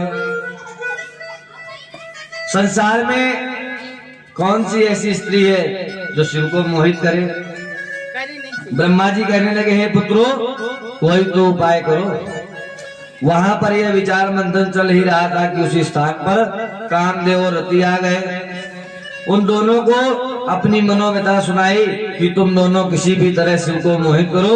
उसी समय चिंताग्रस्त मेरे श्वास के द्वारा पुष्पवार से भूषित बसंत उत्पन्न हुआ। मैंने उसे कामदेव का सहचर बनने की आज्ञा दी। अर्थात जो बसंत नाम का बाण था वह सदैव कामदेव का सहचर मतलब सखा बनकर रहने लगा। और कहा कि तुम रमण करते हेतु होने के कारण तुम्हारा नाम बसंत होगा। बसंत जो है वह सदैव रमण करता रहता है। बसंत का मतलब जानते हैं? फुलवारी। जय सुंदर जो वातावरण आपको लगता है बसंत ही होता है। कामदेव ने बसंत को साथ में लेकर जहाँ शिव जी विराजमान थे, जहाँ भगवान शिव तपस्या कर रहे थे, वहां पर पहुंचने का मन बना लिया कि हम चलते हैं और अपने बाणों से क्या करेंगे? बोले अपने बाणों से भगवान शिव को समाहित करेंगे और फिर भगवान शिव की तपस्या टूट जाएगी। और जब भगवान शिव की तपस्या टूट जाएगी तो क्या होगा? बोले वह मोहित हो जाएंगे। परंतु कामदेव को ये नहीं पता था कि वहां पर जाने का दूसरा अभिप्राय भी हो सकता है कि हमारे प्राण भी जा सकते हैं। ये कामदेव को नहीं पता। इधर क्या हुआ? इधर कामदेव ने विचार किया और ब्रह्मा जी ने प्रजापति दक्ष से कहा कि तुम जाओ और माता शक्ति की उपासना करो। बोले क्यों? बोले तुमको वरदान है, भगवती पराम्बिका ने तुमको पुरातन काल में वरदान दिया था कि एक बार दक्ष तुम जो मांगोगे वह मैं तुम्हें प्रदान कर दूंगी। तो तुम जाओ और माता से कहो कि मेरी पत्नी के गर्भ से आप उत्पन्न हो, मैं आपको पुत्री रूप में चाहता हूं और फिर उन्हीं पुत्री का विवाह तुम शिव से कर देना ताकि मेरा द्रोह जो है वह पूर्ण हो जाए। ये ब्रह्मा जी ने सोचा। दक्ष ने माता शिवा की तपस्या करी। तपस्या से भगवती प्रसन्न हुई और प्रसन्न होकर उन्होंने दक्ष को वरदान दिया। दक्ष ने कहा हे माता, यदि आप मुझ पर प्रसन्न हो तो मेरी पुत्री बनकर शिव की पत्नी बने, क्योंकि आपको छोड़कर शिव जी को मोहने की शक्ति किसी में नहीं है। बोले पराम्बिका जगत जननी मातु की जय हो। और देवी कहने लगी हे दक्ष, तुम्हारी भक्ति से प्रसन्न होकर मैं तुम्हारी स्त्री से उत्पन्न होकर तुम्हारी पुत्री हो जाऊंगी। मैं शिव पत्नी बनने को ऐसा दुस्सह तप करूंगी कि शिव जी की पत्नी हो जाऊं। मैं प्रत्येक जन्म में उनकी दासी रही हूं और अनेक रूपधारी शिव ही मेरे पति रहे, अर्थात जितने भी जन्म हुए मेरे मैं शिव की ही पत्नी रही हूं। ऐसा कहकर माता अंतर ध्यान हो गई। नारद जी कहने लगे हे विधाता, दक्ष ने तप स्थल से अपने घर जाकर क्या किया ये भी मुझे बताइए। ब्रह्मा जी कहने लगे दक्ष ने मेरी आज्ञा से पंचजन की कन्या अक्षनी से विवाह कर प्रजाओं की वृद्धि की। मेरी आज्ञा से दक्ष ने मैथुन धर्म वारिणी द्वारा हैस नाम के 10,000 पुत्र पैदा किए। वो सभी नारायण सरोवर नाम के पवित्र तीर्थ में जाकर प्रजा वृद्धि के निमित्त तप करने को उद्यत हुए। तब क्या हुआ? बोले हे नारद, तुमने जाकर उनके 100 पुत्रों को क्या किया कि भ्रमित कर दिया। और क्या किया कि उनको भी किसमें लगा दिया? बोले श्रीमन नारायण नारायण नारायण श्रीमन नारायण नारायण नारायण भजमन नारायण नारायण नारायण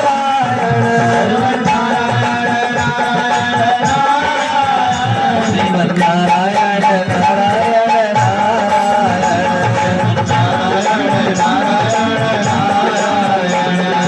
और नारद जी ने उन सबको नारायण नारायण में लगा दिया।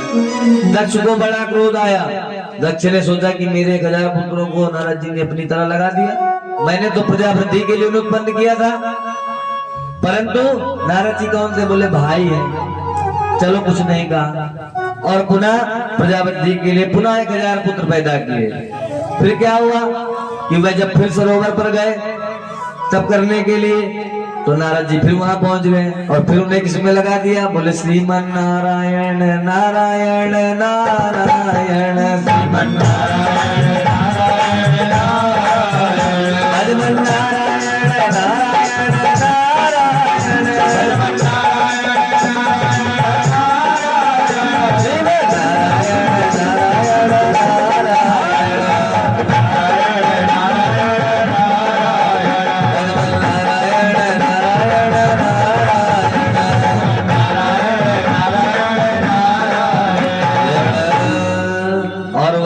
करने लगे। बोले भजन करने लगे।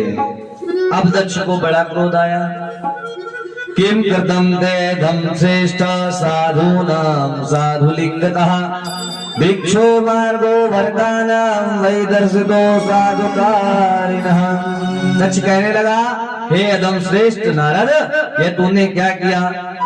भिक्षुक, तूने मेरे पुत्रों को एक ऐसा विरक्त मार्ग दिखा दिया हे अधमाधम, तूने बार बार मेरा कल्याण किया। ऐसा कहकर दक्ष ने नारद से कहा कि इस संसार में तेरा पैर स्थिर नहीं रहेगा। और तब से ही नारद जी क्या हुआ कि कभी स्थिर नहीं रहे और इधर उधर विचरने लगे। ये दक्ष का श्राप है। दक्ष के श्राप को नारद जी ने स्वीकार किया। पुनः ब्रह्मा जी कहने लगे, हे नारद, इसके बाद दक्ष के 60 कन्याएं उत्पन्न हुई। पुनः जब तक किया भगवती का 60 कन्याएं उत्पन्न हुई। फिर उनमें से 10 धर्म को दी, 13 कश्यप को दी, 29 चंद्रमा को दी। पहले 27 दी थी, इस बार 29 कन्याएं चंद्रमा को दी। एक अत्रि मुनि को, भूतंगरिष और प्रशास को 2-2 कन्याएं दी। शेष कन्याएं सृष्टि के हेतु तार्च को दे दी। और शिवा को कोई बड़ी, कोई मध्यमा, कोई छठी कन्या कहते हैं। अर्थात माता जो सती हैं, इनका प्रादुर्भाव बीच में किसी में हुआ। अर्थात कोई मानता है किसी पुराण में कि बड़ी थी सबसे, कोई कहता है कि सबसे छोटी थी, कोई कहता है कि मध्यम की थी। शिवा को वारिणी के गर्भ में गई जान हरि आदि देवता लोग कल्याण करने वाली जगदम्बिका की स्तुति करने लगे, बार बार प्रणाम करने लगे। शिवा शांता महामाया योग निद्रा जगन्मयी तां तां नमामि परमा जगधात्री महेश्वरी। उस समय दक्ष ने वेदों कुलाचार विधि पूर्वक करवाए और याचकों को अनेक प्रकार के दान देकर संतुष्ट किया। नगर में अनेक वाद्यों के स्वर सुनाई देने लगे। देवताओं ने भी वहां आकर अनेक प्रकार से जगन माता की स्तुति करी। ब्रह्मा जी कहने लगे, हे नारद, तुम्हारा दक्ष के यहाँ जाना हुआ। दक्ष ने तुमको प्रणाम किया तो सती ने भी तुमको प्रणाम किया और दक्ष ने तुमको सुंदर आसन पर बिठाकर स्वागत किया। और आपसे सती के वैवाहिक जीवन के विषय दक्ष ने अति आदर भाव से पूछा। उससे आपने कहा कि जिसकी तुम इच्छा करती हो तुम उसी सर्वज्ञ ईश्वर को पति रूप में प्राप्त करोगी, अर्थात भगवान शिव को ग्रहण करोगी। नारद द्वारा अपनी मनोवांछित वाणी सुनकर सती के मन में शिव जी के प्रति अगाध भक्ति संजोकर युवावस्था पाकर माता वारिणी की आज्ञा से शिव जी को पति रूप में पाने को घर में ही शिव आराधना करने लगी। और क्या करने लगी? बोली नंदा व्रत करने लगी। नंदा व्रत करते करते समय बीतने लगा। शुभ सप्तमी को रात्रि जागरण कर प्रातः खिचड़ी खाती, माघ में पूर्णमासी के दिन रात्रि जागरण करती और भीगे कपड़ों में रहकर पूजा करती। फाल्गुन वदी में 14 दिन का रात्रि जागरण करके बिल्व फल खाती। सैलूस से चैत्र शुक्ल को 14 को दिन रात्रि शिव जी का पूजन करती। बैसाख शुक्ल को 3 गव्य से भगवान का पूजन करती।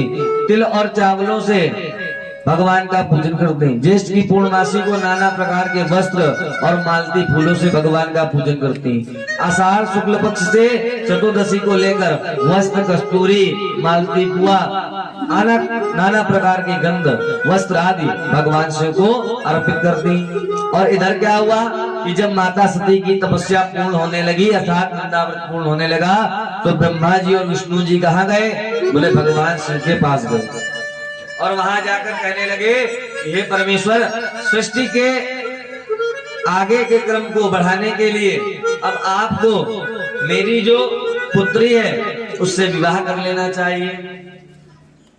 शिव जी बोले कि हे ब्रह्मा जी, मैं अभी विवाह नहीं कर सकता हूं, क्योंकि मैं कौन हूं? बोले मैं वैरागी हूं और वैरागी को विवाह का कोई काम नहीं होता। बोले अगर मैंने विवाह कर लिया तो मेरी सारी तपस्या, मेरा पूजन, भजन सब छूट जाएगा, इसलिए मुझे इन सब कार्यों में मत डाले आप। परंतु ब्रह्मा जी कहने लगे कि हे प्रभु, सृष्टि को आरंभ करने के लिए शिवा का आना बहुत ही आवश्यक है। बोले आप और माता पार्वती जो है वह कौन है? बोले वह इस सृष्टि को देख रेख करने वाली। प्रकृति नहीं होगी तो बोले संसार में कैसे सारे तत्व का पालन पोषण होगा। नाना प्रकार से समझाने लगे। तस्मै नमः परेशाय तुभ्यामाश्चर्य कर्मणे नमो वीरां विदुराय ब्रह्मणे परमात्मने। ब्रह्मा जी कहने लगे, हे नारद, हमारी प्रार्थना सुनकर शिव जी प्रसन्न होकर कहने लगे, हे देवगुणों, मैं तुम्हारी स्तुति से प्रसन्न हूँ। अब आप यहाँ आने का कारण बताओ। ब्रह्मा जी ने अपना कारण निवेदन किया, विष्णु जी ने भी स्तुति करी। ब्रह्मा जी कहने लगे, हे प्रभु, कार्य साधन करने वाली उमा भिन्न रूप से उत्पन्न हुई है। पहले उन्होंने लक्ष्मी सरस्वती 2 रूप धारण किए थे, अब वह तीसरे रूप में दक्ष कन्या होकर संसार को अवतरित हुई है। हे प्रभु, आपको पति रूप में प्राप्त करने के हेतु वह कठोर तप कर रही हैं। हे प्रभु, आप उनके साथ विवाह कर लीजिए और तीनों लोकों पर कृपा कर दीजिए। सती ने अश्विन शुक्ल अष्टमी को भक्ति से शिव का पूजन किया। वृंदावन को पूर्ण कर नवमी को शिव के ध्यान में मग्न बैठी हुई थी। तत्पश्चात जहाँ पार्वती माता के सन्मुख सर्वांग सुंदर पंचमुख 3 नेत्र भालचंद्र शिव भगवान प्रकट हो गए और दक्षिणंदिनी प्रीतोस्मी व्रते नानेन शुभ्रते वरम वरसांदास्ये यद्भाविं भवेद। बोले उमा महेश्वर भगवान की जय। और जब भगवान शिव प्रकट हो गए तो महादेव जी कहने लगे कि हे दक्षिणंदिनी, मैं तुम्हारे सूरत से अत्यंत प्रसन्न हुआ हूँ। अब तुम अपना अभीष्ट वर प्राप्त करो, अर्थात जो तुम्हारी कामना है वह तुम मुझसे मांग लो। भगवती कहने लगी, हे देवों के देव, आप मेरे पिता के सम्मुख विवाह की विधि से मुझे स्वीकार कीजिए। शिव जी तथास्तु कहकर अपने स्थान को और सती माता अपने स्थान को चली गई। तदनंतर शिव से प्रेरित ब्रह्मा दक्ष के पास सती का शिव के विवाह का करने का समाचार देने गए। अर्थात ब्रह्मा जी दक्ष के घर गए और बोले कि तुम विवाह की तैयारी करो। मैंने शिव जी से आज्ञा ले ली है और शिव जी ही मेरी पौत्री से विवाह करेंगे। हे ब्रह्मदेव मेरी पुत्री, हे ब्रह्मदेव मेरी पुत्री, शिव को पाकर सुख पाएगी, को पाकर सुख पाएगी। घर के देवों से पूजित हो, घर के देवों से पूजित, जग की माता कहलाएगी, जग की माता कहलाएगी। जैसा व्रत तप मेरी पुत्री, जैसा व्रत तप कोई भी नहीं कर पाया है, कोई भी नहीं कर पाया है, कोई भी नहीं कर पाया है, कोई भी नहीं कर पाया है। आज जगत में धन्य हुआ, आज जगत में धन्य हुआ और हुआ मेरा मन भाया है,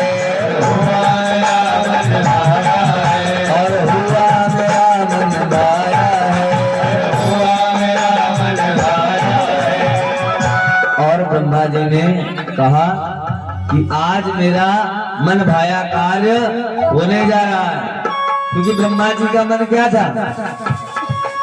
ब्रह्मा जी का मन तो यही था कि एक स्त्री को भगवान शिव के साथ समाहित कर दें और जिस प्रकार शिव जी ने हमें दंड दिया है उस दंड का ज्ञान शिव जी को भी किसी ना किसी दिन हो ही जाएगा और हमें भी कहने का अवसर प्राप्त हो जाएगा।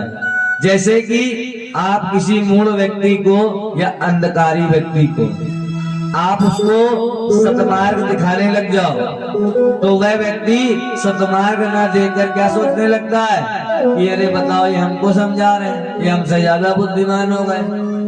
और उसके पश्चात अगर आपने समाज में या किसी के व्यक्तित्व में कोई 2 शब्द कह दिए हैं तो वह व्यक्ति सदैव उस क्षण का इंतजार करता रहेगा कि कब वही 2 शब्द वह आपको कह सके, परंतु उन शब्दों का अर्थ क्या है यह वह मूल व्यक्ति कभी समझ नहीं पाता।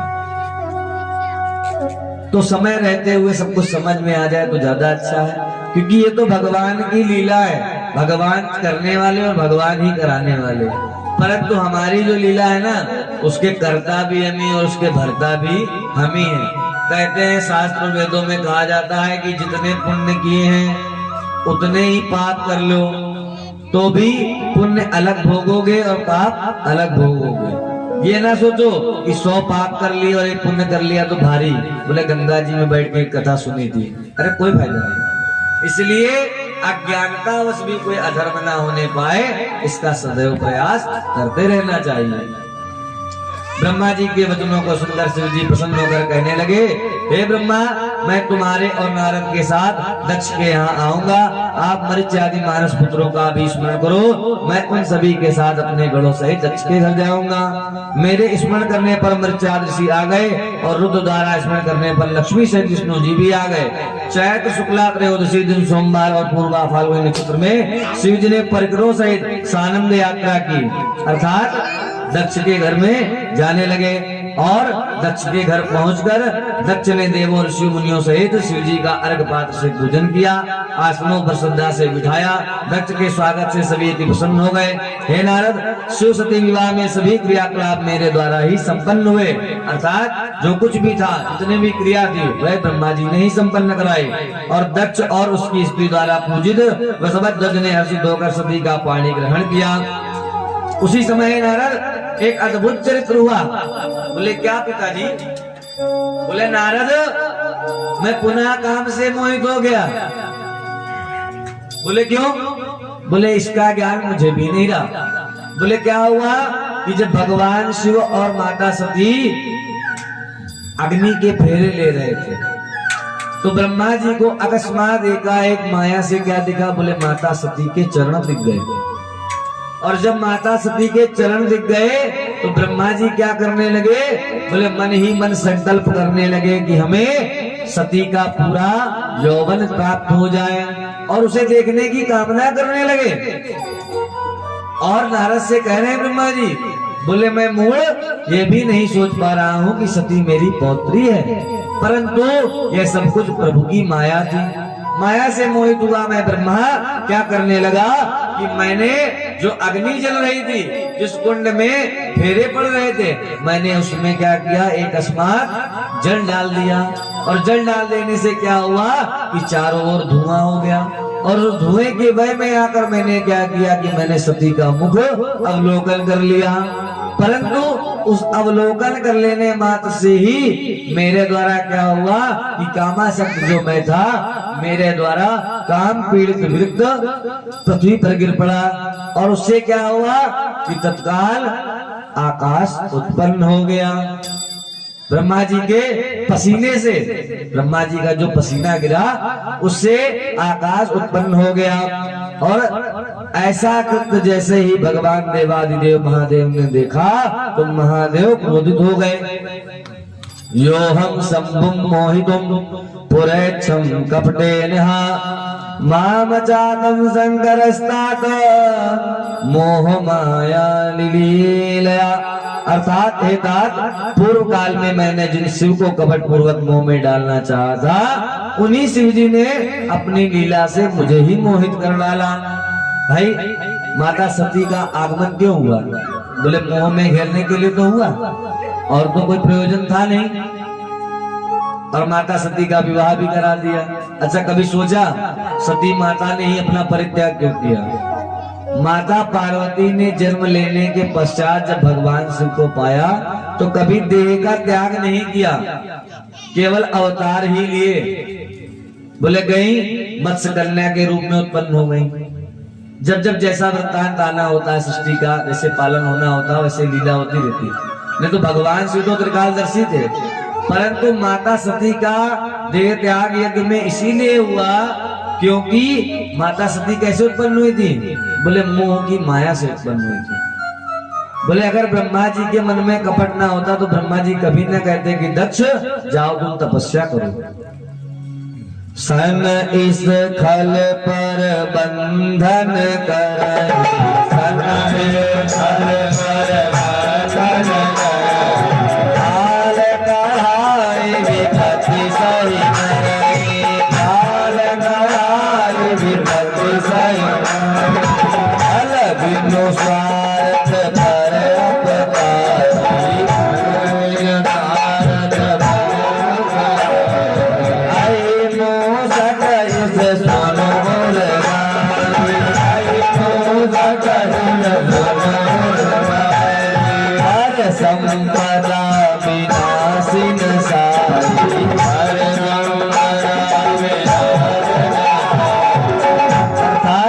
ब्रह्मा जी बता रहे हैं कि हे नारद, पराई भाई संपदा, तुलसीदास जी ये कहना चाहते हैं कि पर संपदा विनाशी न सारी, पर संपदा विनाशी न सारी, जिमी सस हद हिम फल बिलाही, सस हद हिम फल बिलाही, जिमी सस हद हिम फल बिलाही,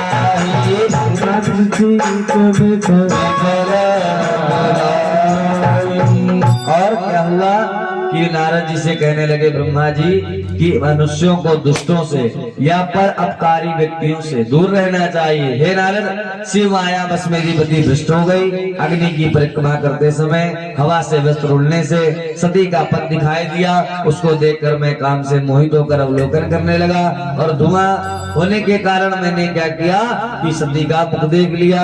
और उसके कारण जब भगवान शिव ने मुझे देखा तो मैं भयभीत हो गया, और उस भयभीत होने के कारण मेरे देह से जो पसीना गिरा उससे क्या हुआ, बोले आकाश की उत्पत्ति हो गई। लेकिन अंतर्यामी शिव कहने लगे, हे ब्रह्मदेव, तुमने मेरे विवाह में मेरी कांता के मुख को देखकर यह कुत्सित कर्म किया है। यह कहकर त्रिशूल लेकर मुझे मारने को उद्यत हो गए। ऐसा दृश्य देखते ही विष्णु भगवान कहने लगे, हे प्रभु, हम तीनों आपकी आत्माएं, आप एक ही रूप है और आप हम पर प्रसन्न हो जाएं। ऐसा कहकर नाना प्रकार से प्रार्थना करने लगे। शिव जी कहने लगे कि मैं तुमसे रुष्ट नहीं हूँ, अब तुम अपने हाथ को अपने मस्तक पर रखो। जैसे ही मैंने अपना हाथ अपने हाथ पर रखा तभी वहां किसको पाया, बोले वृषभध्वज भगवान को पाया। अब मैं शिव जी से अपने पाप का प्रायश्चित पूछने लगा। शिव जी कहने लगे, तुम इसी रूप में मेरे अधिष्ठित तप करो, अर्थात कि एक हाथ कमर पर और एक हाथ सर पर रखकर तप करो। पृथ्वी पर श्री नाम से तुम्हारी प्रसिद्धि होगी। तुमने मनुष्यों की भांति वीरपात किया है, इसलिए तुम मनुष्य होकर पृथ्वी पर विचरण करो। जब लोग तुम्हारे रूप को देखेंगे तो कहेंगे ब्रह्मा के मस्तिष्क में क्या है, उसी से धीरे धीरे तुम्हारा पाप कट जाएगा। काम से दुखी तुम्हारा वीर वेदी के मध्य गिरा है, मैंने देखा है, परंतु यह धारण करने योग्य नहीं है। तुम्हारे इस 4 गुण से 4 प्रकार के मेघ उत्पन्न होंगे। इसके पश्चात मैंने विवाह के सभी कर्म पूरे किए। तब शंकर जी कहने लगे, आपने हमारे विवाह में आचार्य का काम किया है, आपकी दक्षिणा क्या है। ब्रह्मा जी ने कहा, हे देव, आप प्रसन्न हैं तो मनुष्यों के पाप की शुद्धि हेतु इसी रूप में सदैव स्थित रहिए, अर्थात जैसा ये रूप मैंने जो देखा है जिस पर आप दयावान हुए हैं, इसी रूप में सदैव विराजमान है। बोले शेखर भगवान की जय हो। तदनंतर दक्षिणे शिव का पूजन किया। उपस्थित देवता और ऋषियों वृषभध्वज की विनती और सभी जय जयकार करने लगे। इस कथानक से द्रष्टव्य होकर जब ब्रह्मा, जैसे लोगों का मन चलायमान हो सकता है तो कलयुगी प्राणियों का क्या होगा, यह इस कथानक से हमें प्राप्त होता है।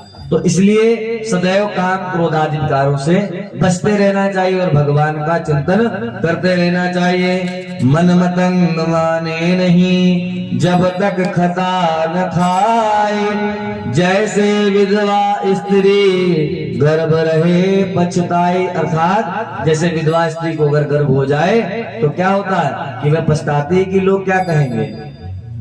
कभी कभी अनायास ऐसा हो जाता है दृश्य कि बोले गर्भ धारण कर लिया पत्नी ने और पति की अकस्मात मृत्यु हो गई तो लोग क्या कहते हैं, पता नहीं किसका, नाना प्रकार से उसको उल्टा कलंकिनी क्या क्या कह डालते हैं, लेकिन बिना शब्द जाने ही। वैसे ही जो लोग अज्ञानता में काम क्रोध आदि विकारों में फंस जाते हैं उनका क्या होता है, बोले वह चक्कर भी लगाते रहते हैं। उसके पश्चात माता सती शिव के साथ कैलाश गमन कर गई। कल हम लोग सती मोह और माता सती का दक्ष यज्ञ में कैसे प्रादुर्भाव हुआ, कैसे उन्होंने देह त्याग किया, और उसके पश्चात माता पार्वती के जन्म की प्राकट की कथा श्रवण करेंगे। बोले उमा महेश्वर भगवान की। आइए भजन करते हैं, तब तक आचार्य जी आरती की तैयारी कर लेंगे, उसके पश्चात आरती करेंगे और उसके उपरांत ही श्रीमद् भागवत कथा का रसपान सभी लोग करेंगे।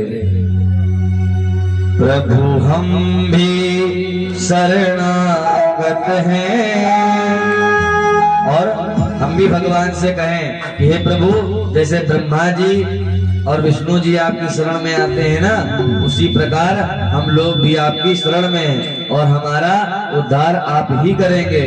प्रभु हम भी शरणागत हैं, प्रभु हम भी शरणागत हैं, स्वीकार करो तो जाने।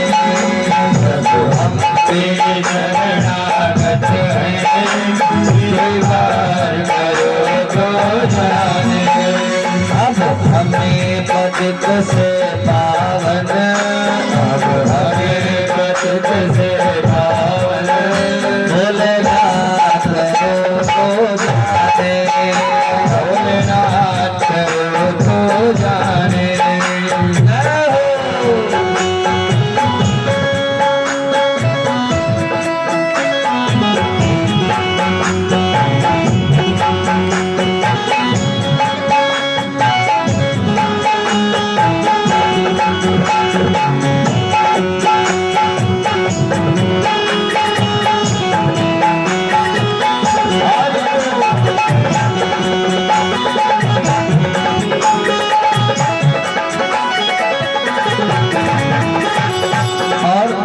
भक्त क्या कहता है कि प्रभु हम भी शरणागत हैं, स्वीकार करो। और अगली पंक्ति में कहता है कि भगवान जो लोग वेद वेदांत में ज्ञाता है, पुराणों को जानते हैं, वह तो आपको शीघ्र ही पा जाते हैं, पर हम आपको कैसे पाए? किस मुख से विनय सुनाए, कैसे हम तुम्हें रिझाए, किस मुख से विनय सुनाए, हम कैसे तुम्हें रिझाए, किस मुख से विनय सुनाए, कैसे हम तुम्हें रिझाए, किस मुख से विनय सुनाए, हम कैसे तुम्हें रिझाए। और हम कैसे हैं? बोले हमारे हृदय में बड़ा विकार भरा पड़ा हुआ है, तो पहले तो हमारे विकार को दूर कर दीजिए। हम जब आपकी शरण आए हैं तो हमारे विकारों का नाश कर दीजिए, उसके पश्चात हमारा उद्धार कर दीजिए। हम कुटिल हृदय से कलुषित, हम कुटिल हृदय से कलुषित, उद्धार करो तो जाने। कुटिल हृदय से कलुषित, उद्धार करो तो जाने।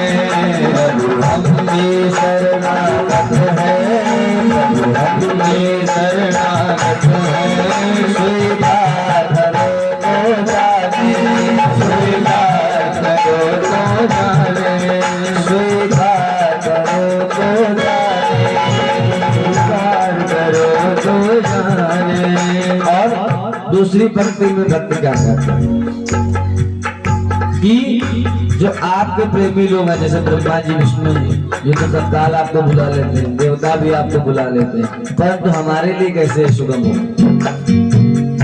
प्रेमी जन तुम्हें बुलाते, तुम भक्ति भाव से आते, प्रेमी जन तुम्हें बुलाते, तुम भक्ति भाव से आते, प्रेमी जन तुम्हें बुलाते, तुम भक्ति भाव से आते, प्रेमी जन तुम्हें बुलाते, तुम भक्ति भाव से आते। हम जैसे एक भक्त का, हम जैसे एक भक्त का, अवतार करो तो जाने। हम जैसे एक भक्त का, अवतार करो तो जाने। हम शरणागत हैं, हम शरणागत हैं,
चलिए सभी लोग अपने स्थान पर खड़े हो जाएं और क्या करें, भगवान की आरती करेंगे बड़े भाव से।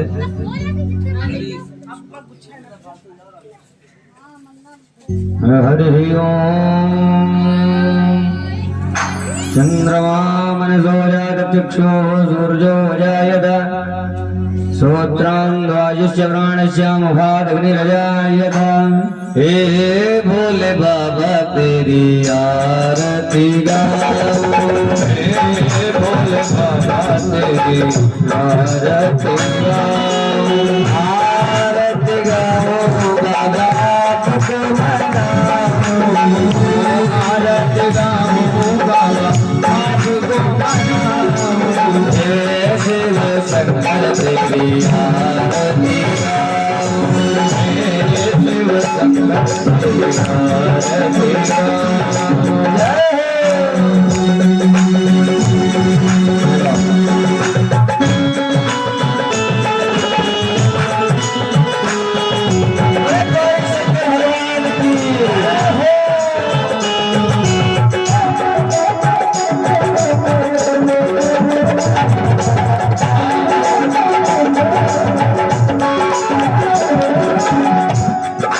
जटा में जिंदगी गंगा विराजे, जटा में जिंदगी गंगा विराजे, मस्तक पर है चंद्र विराजे, मस्तक पर है चंद्र विराजे।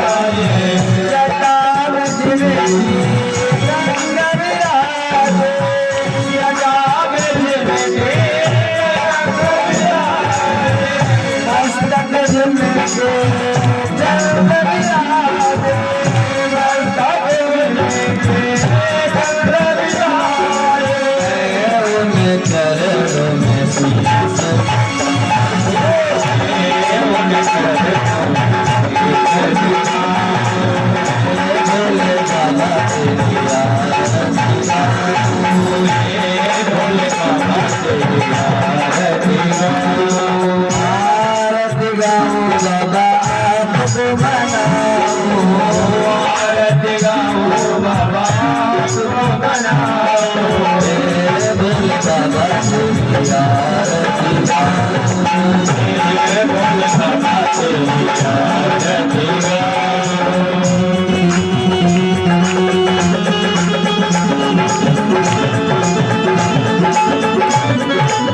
Thank you.